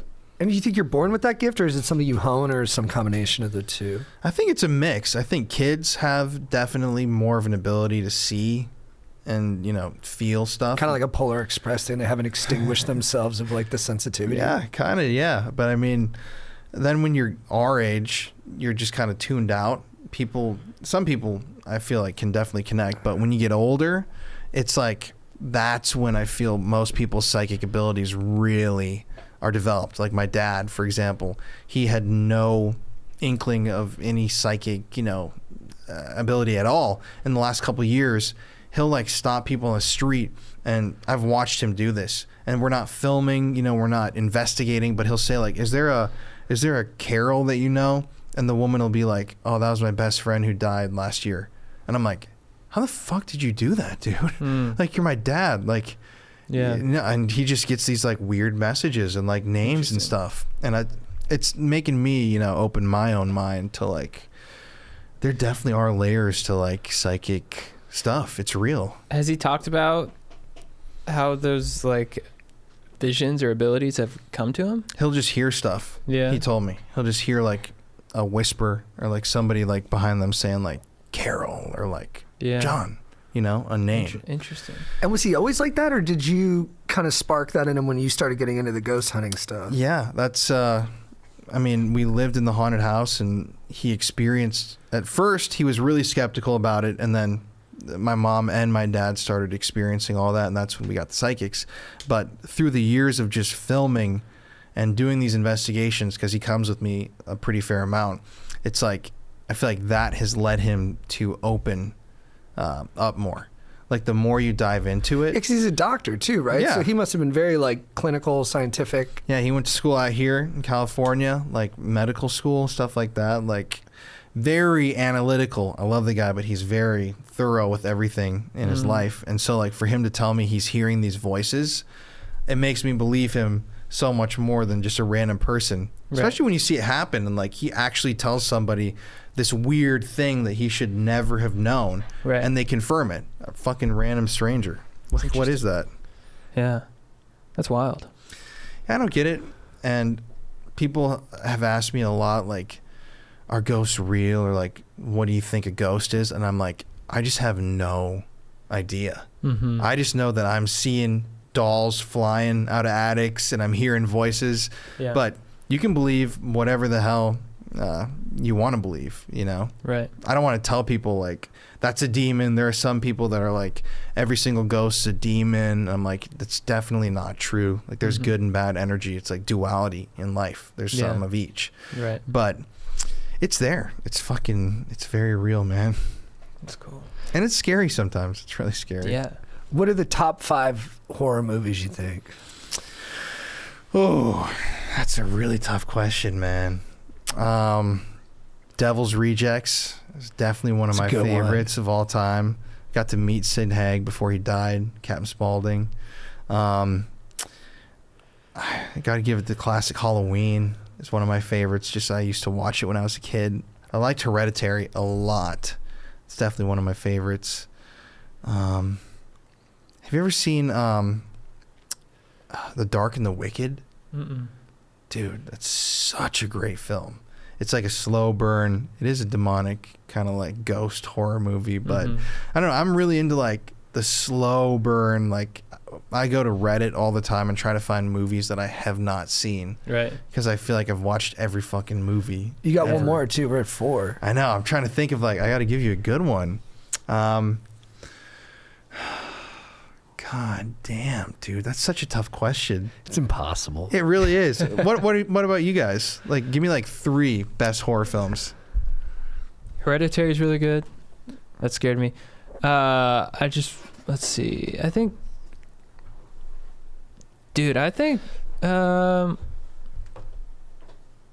Annabelle scared me more than Conjuring. Really? Yeah. Now that is a hot take. Yeah. Wow. Yeah, I'm gonna go with that one. And then I got shit for this. We did a horror movie draft. Yeah, Sixth Sense. Oh, you're catching shit. Really? Yeah. Dude. People say it's not a horror movie. You don't think so? No, I won't. Podcast. I was giving you shit for that one. Oh, you were? Hilarious. What? Yeah, well, I'm sticking with it. Yeah, Sixth Sense. Dude, stick to your guns, Yeah, dude. yeah, Sixth Sense.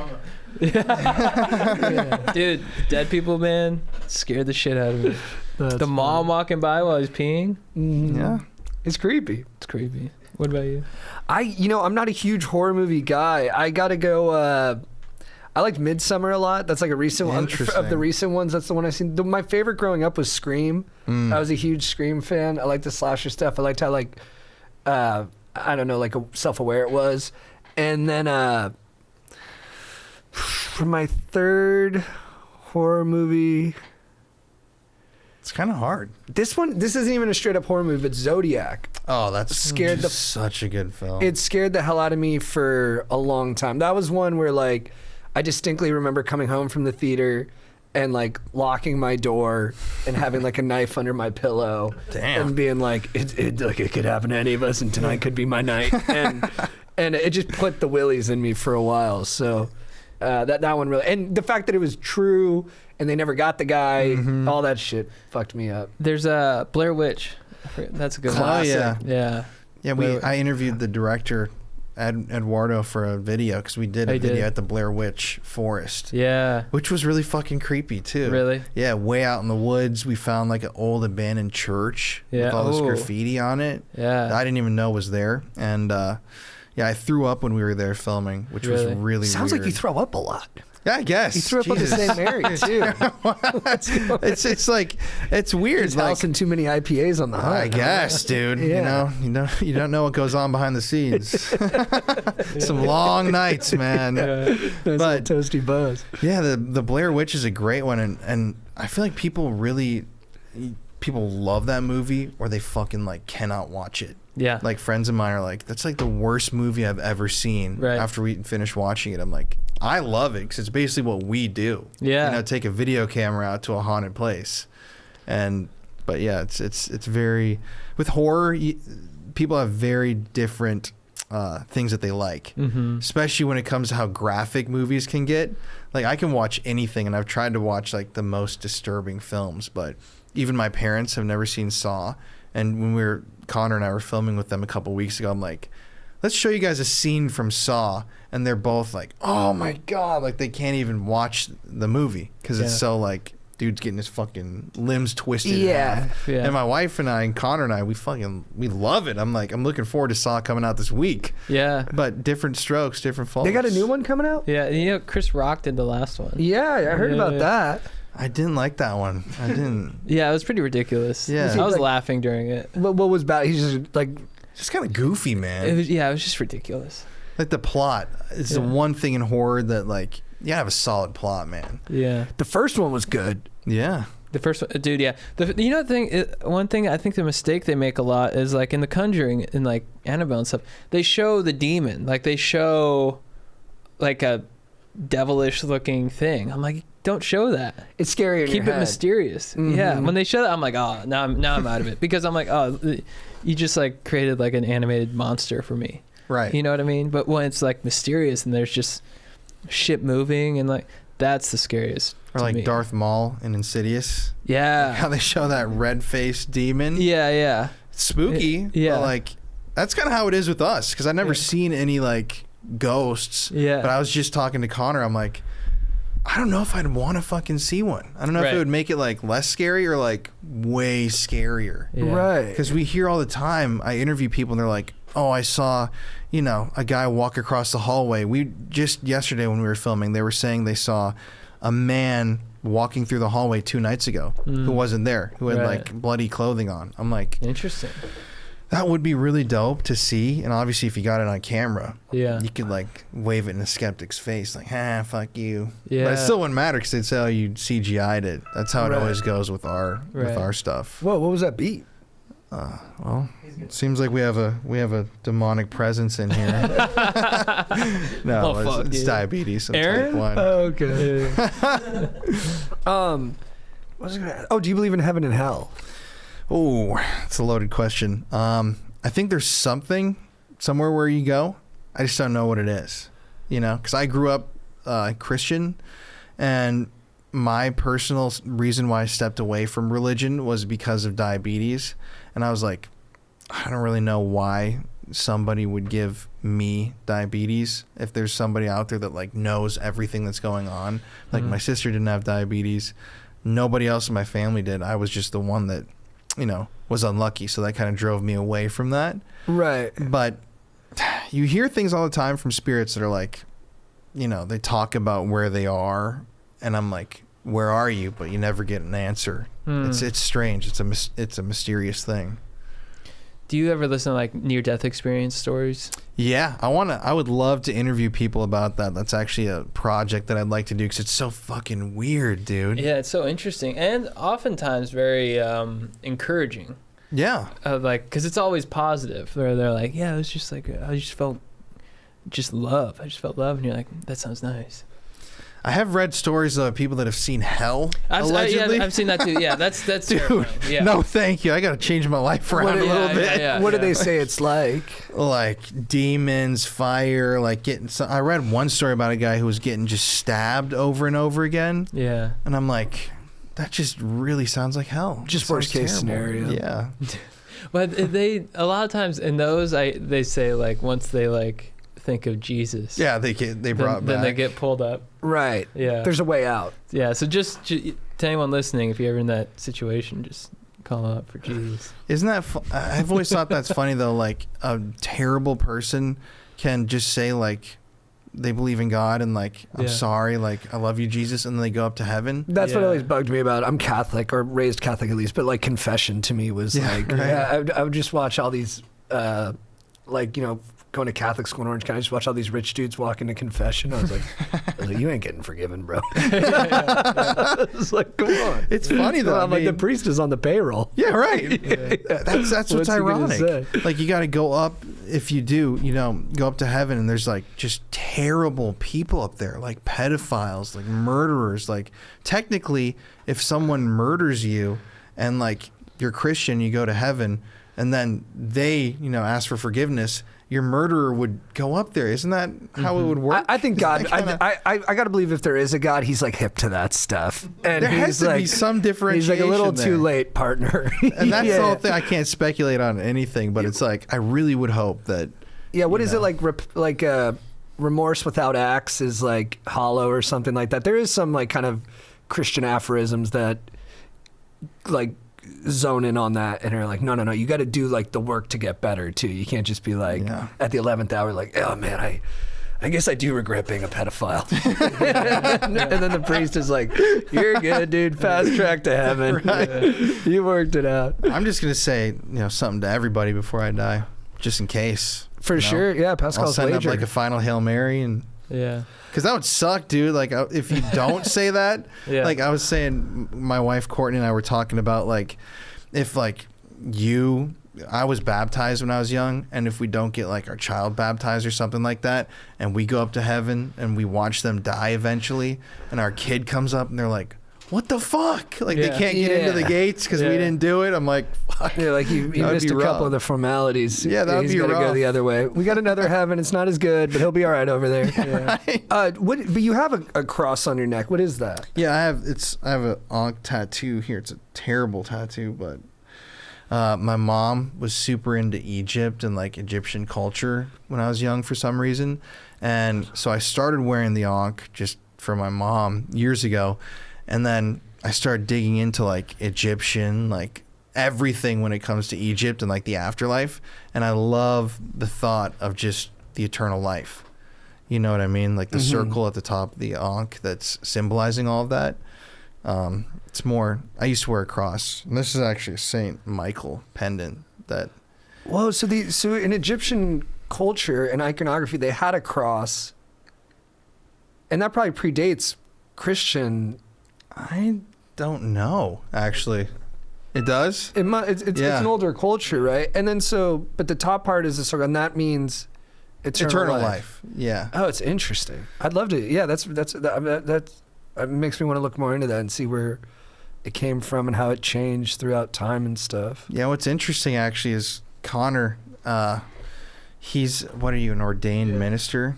He's done exorcisms. Performed exorcisms. Really? Let's get you on mic. Why don't you come over here and Yeah, give us a breakdown? right? You can use my mic. All right. Yeah, do you want to tell us about one of the exorcisms? Yeah, so let me get in front of the mic, I guess. So, when I was living in India, I mean, I feel like religion's kind of this weird thing with other countries. It's easy to be Christian in America because you can kind of just say that you believe in God, and it's not really as much of a lifestyle. But with these other countries where if you are a Christian, you get ridiculed and your family will disown you for it. It's more of a fight to be in that religion. And so you come into contact with a lot more of evil forces. It's weird because in America you don't see it as much. You see it a lot in horror movies with possession, but there was even an occasion where there was a 6-year-old kid that came into the church, and the family was like, there's weird shit going on with this kid. And so they started praying over him, and no shit, just like out of the movies, they start convulsing and talking in a voice that a 6-year-old kid can't make. Creepy. And they would keep praying over them, and the kids fighting people off, grown people, weird strength. And then out of nowhere, the kid passes out and starts vomiting, and you're sitting there oh shit. This is the real deal. But I mean, coming full circle to religion, I think it comes more down to there's good and evil in the world, and that religion is kind of a box you put around this mysterious force in the world that people don't necessarily know what it is, what this afterlife would be. But I think that there's definitely this huge differentiation of good and evil, and that you can be taken over by this evil force. Don't necessarily know what it is. I think of myself of I'm more of a spiritual person than a religious person these days, just because the work that we do.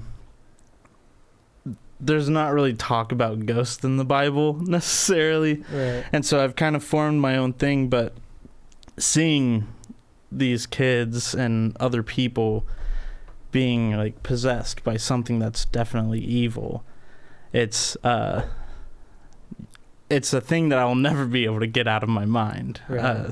Seeing a little kid be able to fight off 5 grown men.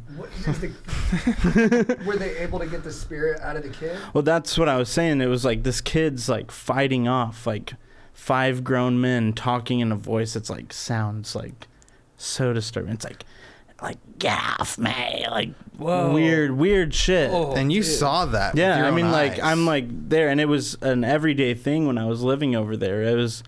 We'd go into these remote villages where, I mean, like, people are, like, the lives that you're living there is difficult enough.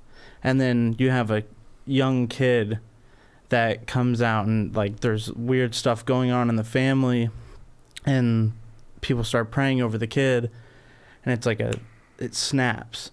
And this child is acting almost like animalistic, where it's not like someone being playful. They're not doing it for show. No, I'm good. But they start like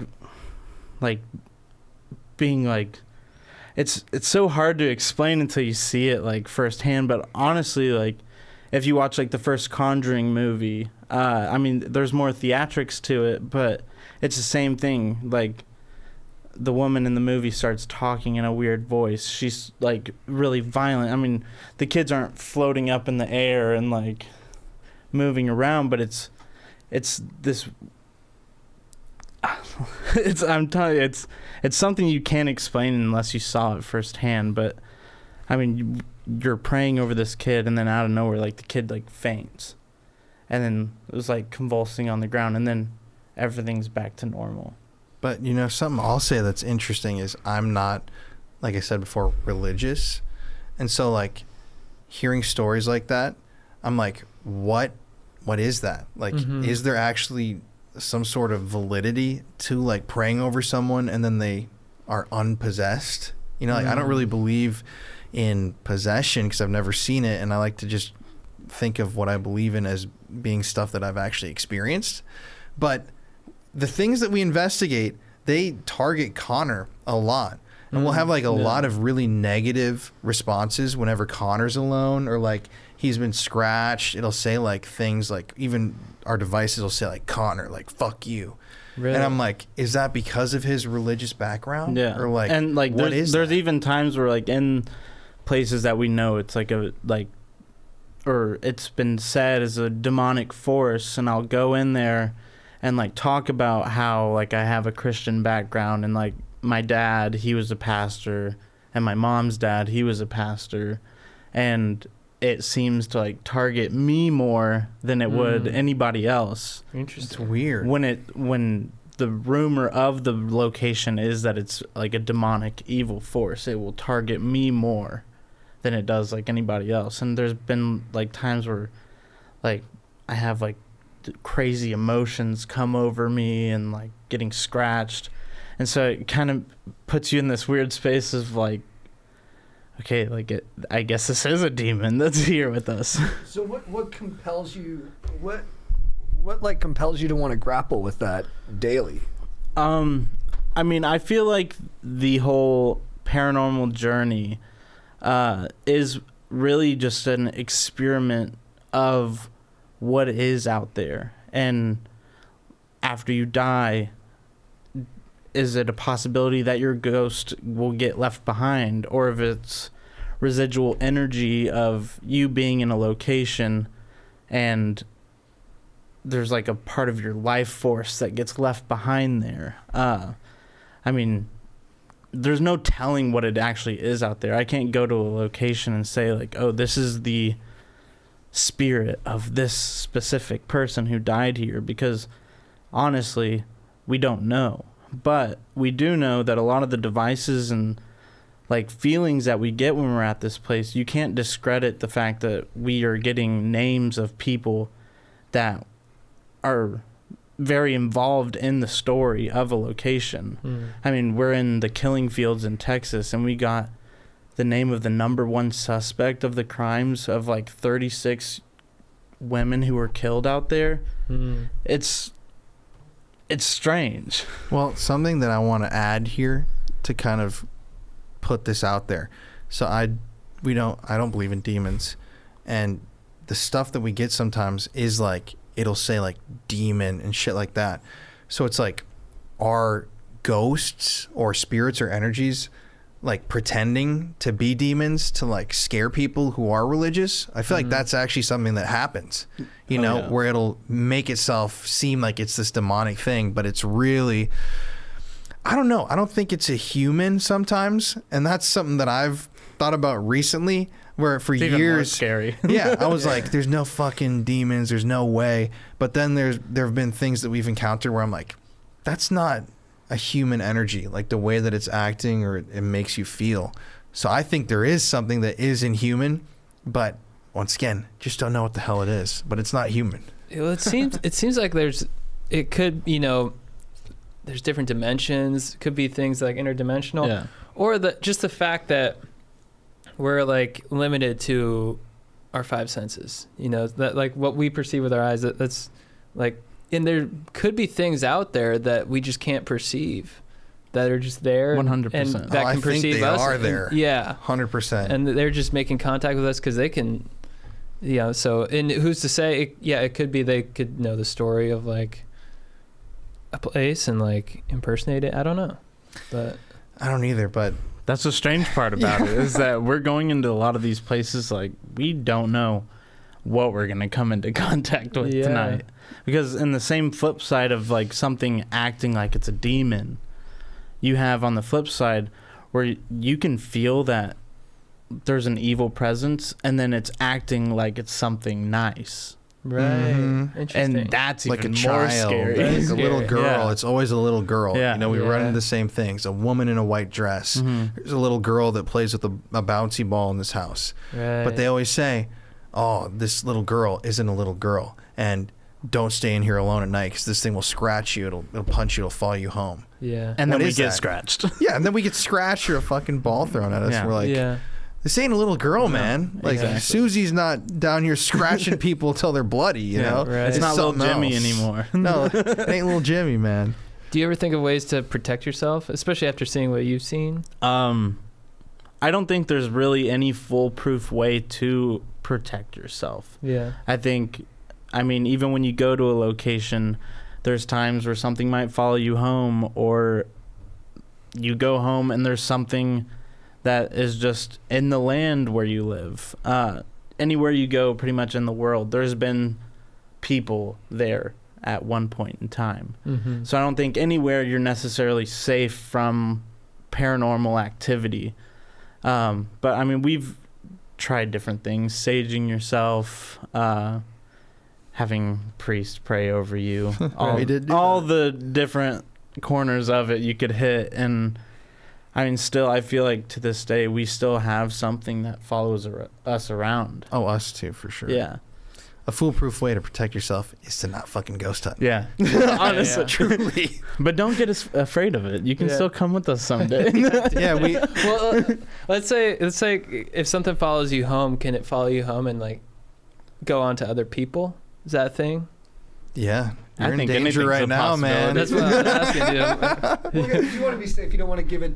You want to be safe. You don't want to give it to like your girlfriend or something like that. Yeah, exactly. Yeah. She'll be fine. Yeah, But- I mean, stuff has followed us home, but it Yeah. usually doesn't last very long. Right. Like right. we've had, like talking about to bring it way back to the nursing home thing. Yeah. The moment we brought the item back, the ghost left. Right. Or like we've had shit happen where it's like 2 or 3 days after we film somewhere, we'll hear fucking noises, lights will go on and off, like Yeah. weird shit will happen. We're like, that was probably from that joint we were just in, and then Right. it goes away. What was it, Sally House, that we were there and my sister calls Colin while we're That there night, doing the investigation. yes. She's like, there's shit going on at the apartment. Really? Yeah. Well, I mean, we've had when we filmed at where was it where we were seeing the stuff and we drew it out. Was that Gettysburg, the demon thing there? I think so. We've There's done been so so many many places. places. Yeah. But there's certain locations to film at, and it's like we both have nightmares, and that's why in our videos we'll say like, okay, before we record our ending, let's both draw out what we're seeing, and sometimes it looks like before we show it to each other, It's like the same. really similar, and Yeah. we're Right. like, that's a little alarming. We're both experiencing like sleep paralysis and seeing like the same entities or figures like in the room. Dude, Yeah. I should have said. So a really creepy experience that I had. This was last year. We went to a place, I can't remember where. I think it was Sally the first time. Yeah. I don't know why we keep talking about this place, but it's really It's fucking creepy. scary there. Yeah, That's we why. have these experiences. Yeah. But I had sleep paralysis probably 10 times over a period of 2 months, and I had never had it before. And I had it on my honeymoon, literally, like in the bedroom. I had this sleep paralysis, and it got to a point where I was sitting in bed in Philadelphia. My wife and I were there looking at places where we were going to move for a year because we lived there last year. And I felt, dude, this was so fucking creepy. I was in my bed, and I felt like there were people in the hotel room, and I could hear them like making noise. And I'm sitting there, and I'm like, there's no one fucking here. And I'm awake, and I felt like my wife, Courtney, lean over and like push me like this, like down into the mattress. And I'm like, oh my God, what are you doing? And then it came in my ear and went, I'm the demon.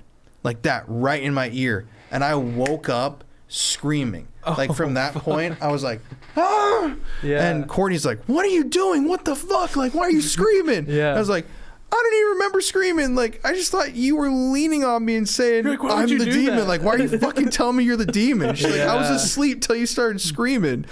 And that's when I was like, fuck, dude. Like, something followed me, Yeah. you know? That's scary. I've had sleep paralysis a number of times, and it was when I was like drinking heavily. Oh, And I think when I was like, Alcohol poisoning. maybe that was too much Budweiser. That is the demon, man. It's like, yeah. It's like, I'm the Makes Dos sense. Equis The guy. Correlation there. So I think part of it was like extreme exhaustion because like when you just drink a lot, you don't sleep. Mm-hmm.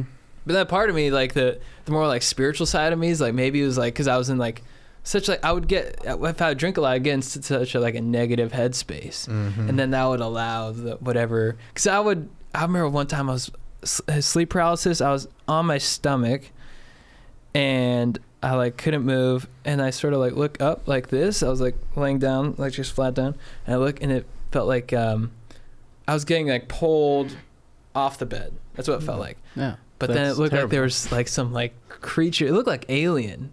It was just like sort of hissing in my face, and I was like, "Oh fuck!" and then another time in college when I had sleep paralysis, I like woke up. I didn't know what it was at the time, but it looked like I saw like a fucking witch in like the corner of my room. I was like, "Oh!" Oh my God. yeah. It's way worse than what I experienced. No, I like a witch? nothing like whispered it. If something whispered, I think that was that yours sounded. It's funny that, I mean, me and Colin always say, like, when we're in these locations, like, if we see something, like, Yeah. I'm fucking that's, out. like, messed up, I'm like, we're out of here, dude. Yeah. Like, I'll stop what I'm doing. Like, we're not ghost hunting anymore. Yeah. There was, I mean, one time we were at this, it was a haunted house attraction in an abandoned movie theater. And the guy that works there, he was telling us, he's like, oh yeah, this door will like open and close on its own. I'm like, oh, that would scare the shit out of me if that happened. We go into the next room, and no bullshit, like a minute later, I just hear that.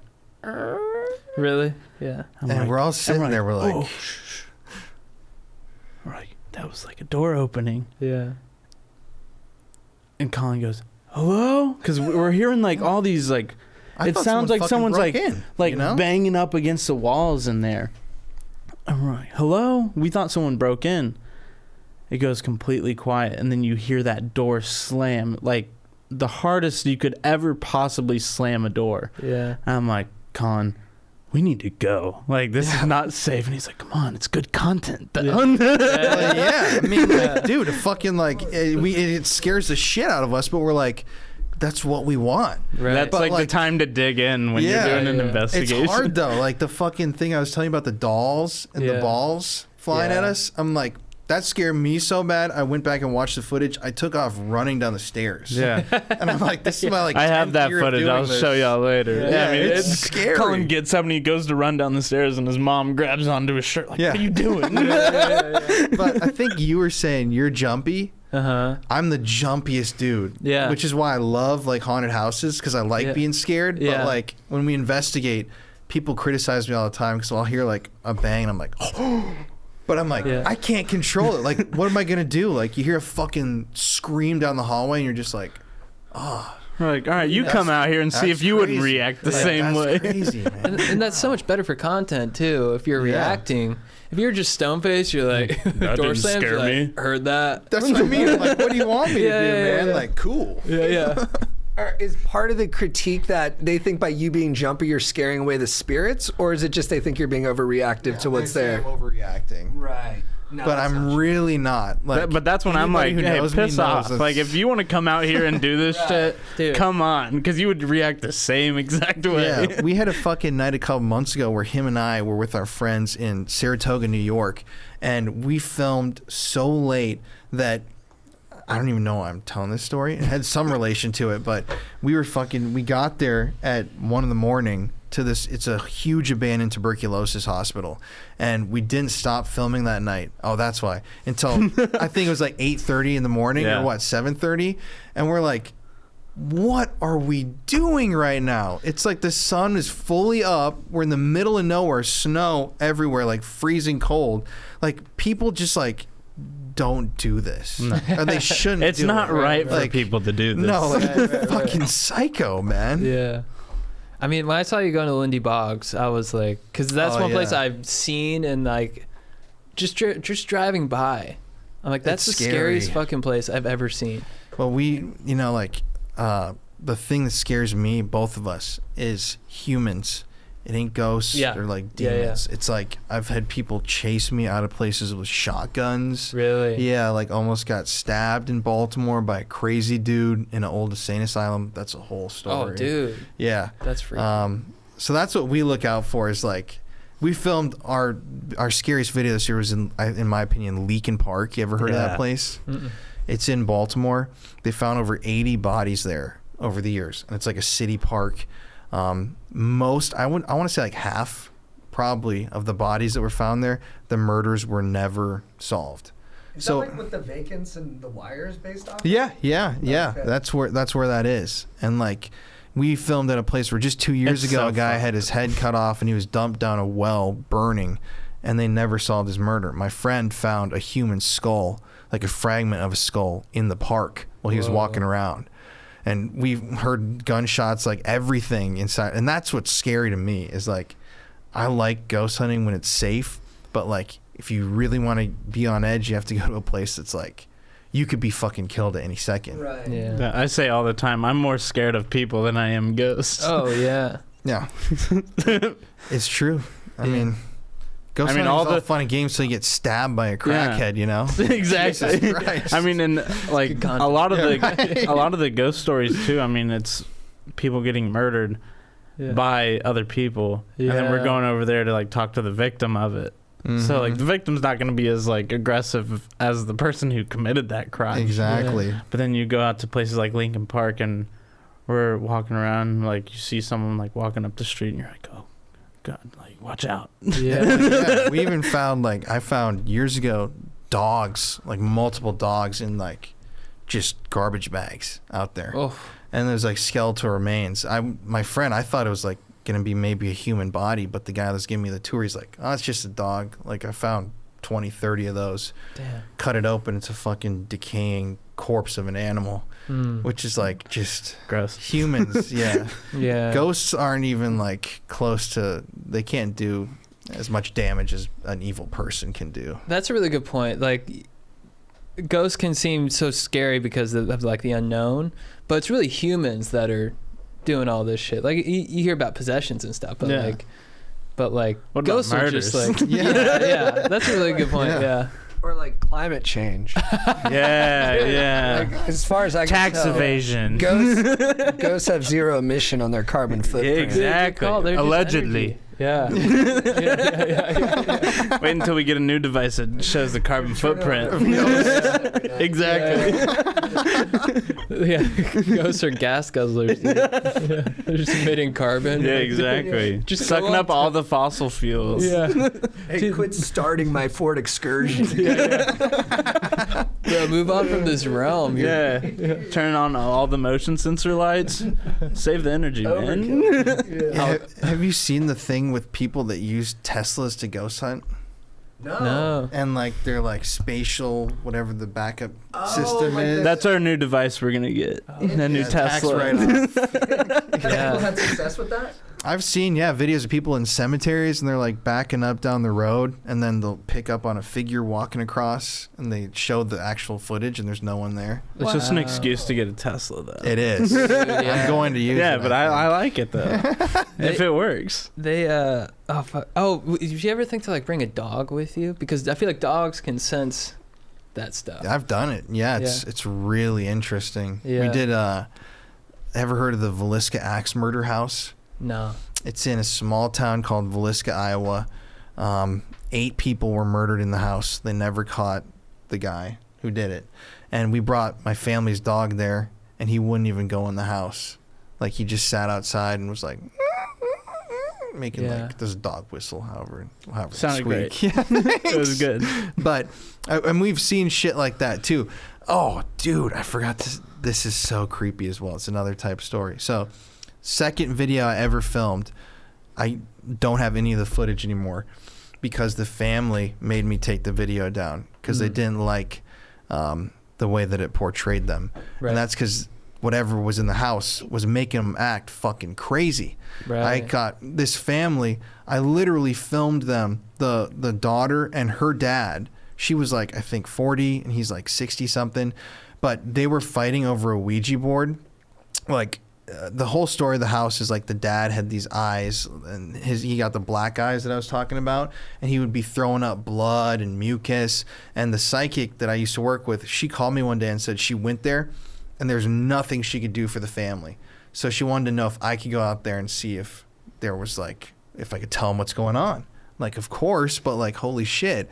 So the family, when I'm filming with them, they're like arguing over the dad using a Ouija board, and like he like rips the audio equipment that I put on him off of his chest, like smashes it on the kitchen table and drives off in the middle of our interview. Wow. Like, you could tell that whatever was there was actually like fucking with these people like really badly. Damn. But anyways, when it came to the animals thing, I convinced them to let me do a Ouija board there with a friend of mine to see if it would draw out whatever's there.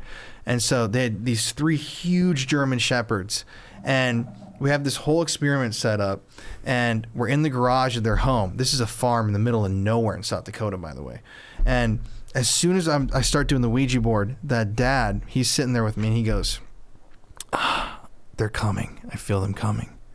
And I'm like, okay, like, hopefully they come. 2 minutes later, after he starts saying that, all 3 of their dogs, this is the middle of the night, they start looking at the darkness of the garage and growling, like, and I'm like, holy fuck, like, am I about to like actually see a ghost? Yeah. And the dad's looking at me using the Ouija board going, that's them, they're there, you're gonna see them. And the dogs are like getting more worked up by the second. And as this is like growing to a fever pitch, this was so crazy. The front door to their farmhouse opened up by itself and like slammed, and all 3 of the dogs took off running over to the front door because they obviously picked up on something and heard it. And I got all this on camera, and the dad said, oh yeah, the ghost's in the house, or the whatever's in the house, it's yours now. And then that's at the point of the night when he said, you guys can go in there and investigate. And I'm like, fuck no. Nah, you can keep this ghost, man. I don't want it. Like, I think the ghost just walked up into the house, opened the door, and shut it. And it's like sitting there, like waiting for us now. Yeah, and we had crazy shit happen. We actually had priests come out and bless their house because they were Catholic. Mm-hmm. And the lights were flickering while they were doing the blessing. Like, Wow. we didn't obviously set up fucking a thing. And it was like a horror movie, you Yeah. know? Like, just weird shit, you know?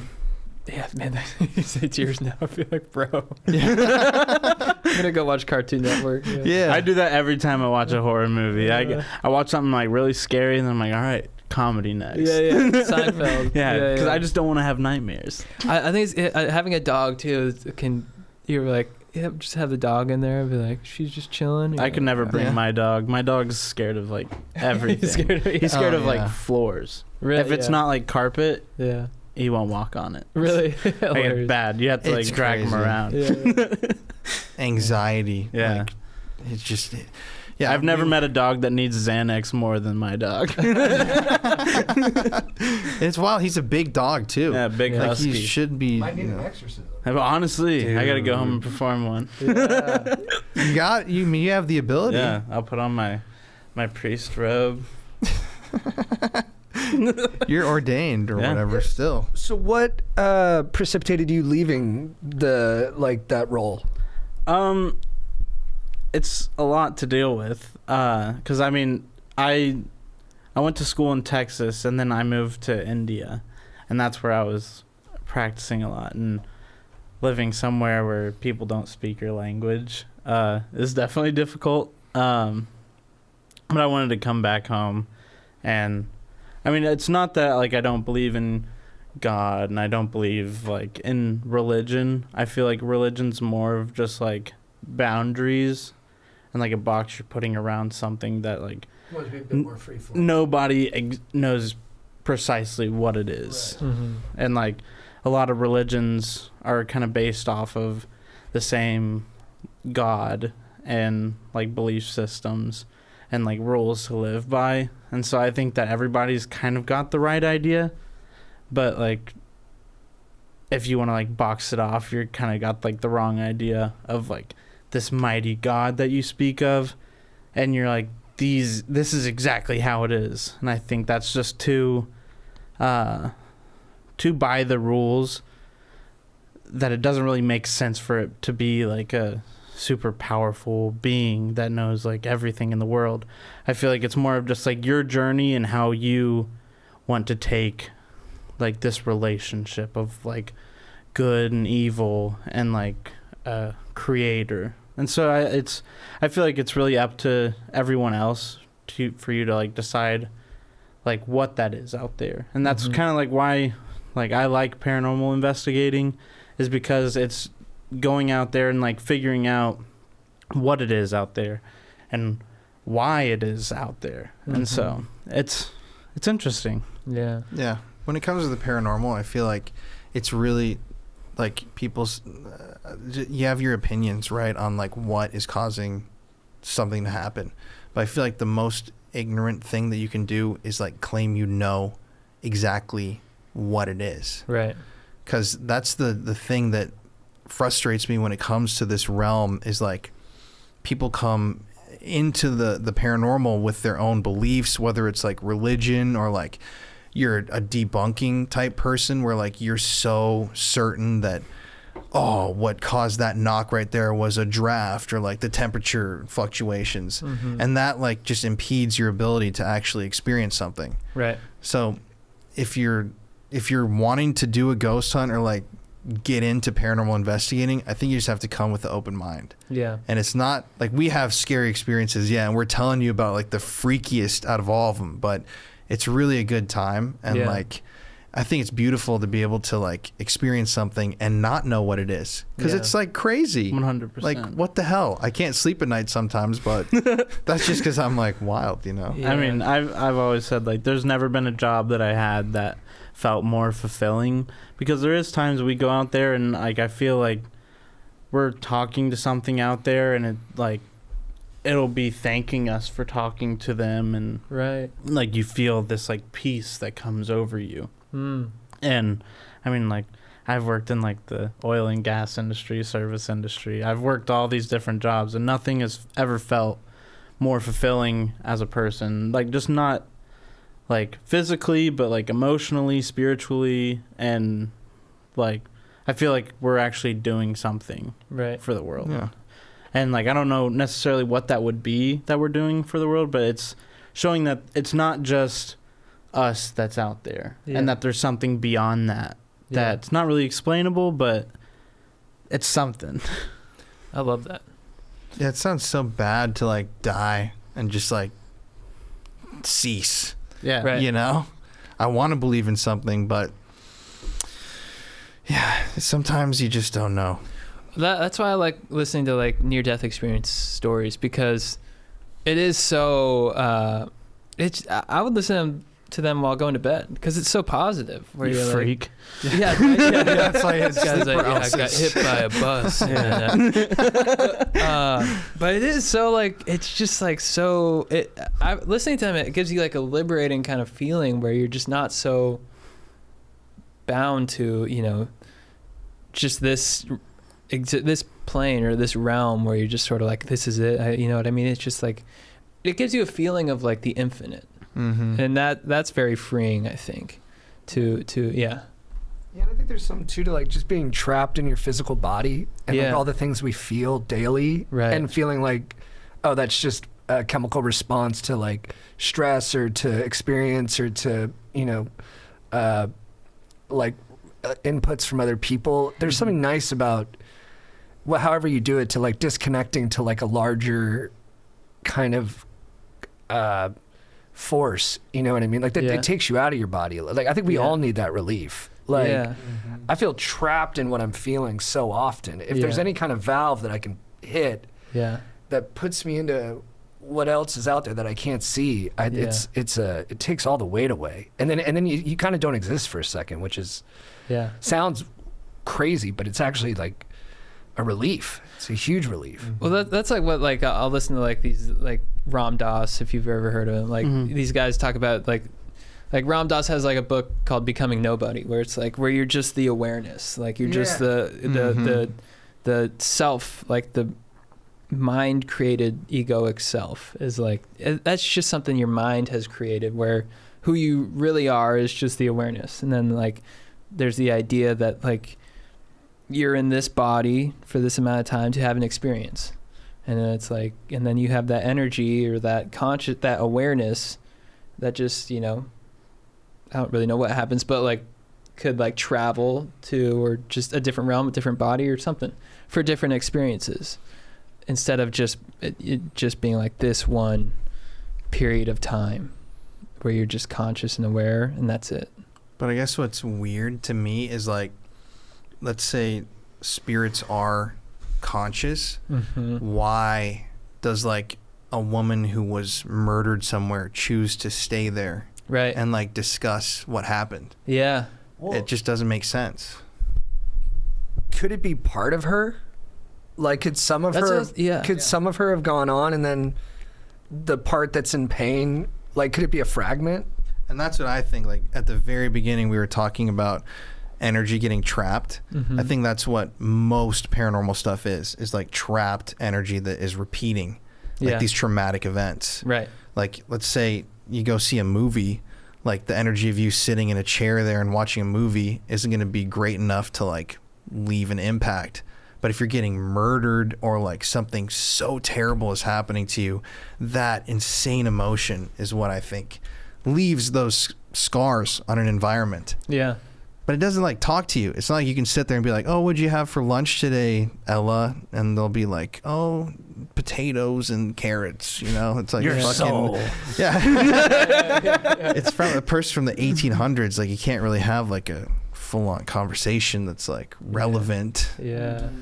It's just weird. There's so much to unpack. There's a lot.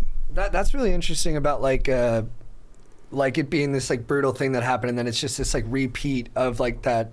So it's almost like not even the people are there. It's just the evil thing around the people. Like the murder is still there, and the murder just keeps getting repeated. It's almost like how people say your body stores trauma. It's almost like the earth is storing the collective trauma that's gone on and like keeping the score of that. 100%. Yeah. It's so strange just because it boils down to nobody actually knows what it is out there. And like it can be as simple as like the like matter cannot be created or destroyed. Like it's always out there. So it's like when you have like a very intense thing that happens in a place, like maybe there is energy that's just left behind there. And it's freaky to think like you go into a place and it's like, oh, like this is energy from that event that happened in that place at a certain time. And like this is like what I'm experiencing right now. But well, I mean, think of like people always say like, why are there no ghosts that are from like 2010? I'm like, there are, and people experience them all the time. It's just not as widely known of a story when it comes to stuff like that versus like Salem, Massachusetts, or Sleepy Hollow. Like there are very famous haunted houses, even like Sally House. Like think about us talking about that house so many times in this podcast, so people are gonna like know that name.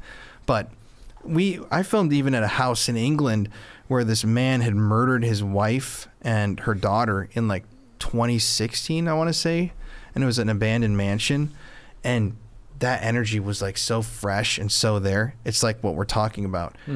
It's not like these ghost stories have to have happened back in like 1848, like in Gettysburg. It's fucking like there. And even if someone dies right now in a hotel room here in Los Angeles, that energy from like a violent death is going to be there for the next 100, 200, 400, however many years the place is there. Yeah. It's just, we just don't know how that happens. And we'll never know. Yeah, the fucking process behind it. I wish I did, but we just know that it's there. Yeah. And yeah, the doll recently changed the way we think about a lot of stuff. It was genuinely one of the freakiest moments of my life, because it was like, usually it takes a while for you to go into a location, you start experiencing like crazy stuff. It was like immediately 10 minutes. This doll just flew. Well, it was the ball happened first. before that. That was right after we had just calmed down from that like thing. We're like, okay, like everything's gonna be all right. Like we gotta keep filming. We sit back down, start filming again, and it was like 2 minutes after that. And you just never see shit move. Ever, dude. So to see a fucking ball move and then a creepy ass doll, you see it flying out with your own eyes. You're like, I don't know. We've talked about that a bunch tonight, but it's because it was really one of those experiences that like you crave to have, and we had it. We're like, and then we could have stayed there for like 10 hours, you know, but we had to fly out the next morning. We're like, why'd that have to be the last one? Yeah, could have been the first one, and we had a ton of energy, man. Not 12 days in. So yeah. Dude. This is so fun, guys. Thank you guys for joining. Yeah, really a pleasure. Happy early Halloween, man. Yeah. Thank you, guys. Yeah, stay spooky season. Yeah, let's go. Are you guys you hunting tonight? No. Just hanging? We're just hanging. Yeah. Cool. We hunted the last couple nights. I might be hunting a beer too. I'm hunting a beer for sure, dude. Nice. Yeah. Maybe a ghost lager. Yeah. Ooh. Ghost to Keys. Ghost to Keys. Yeah. Awesome. Well, thank you guys. Yeah, this is so fun. It was a pleasure being here. Oh, let people know where they can find all your stuff. And yeah, the Paranormal Files on YouTube, and then Murder in America on like all podcasting platforms. But if you search the Paranormal Files, you will see my distinct haircut. Yeah, this pretty mug right here.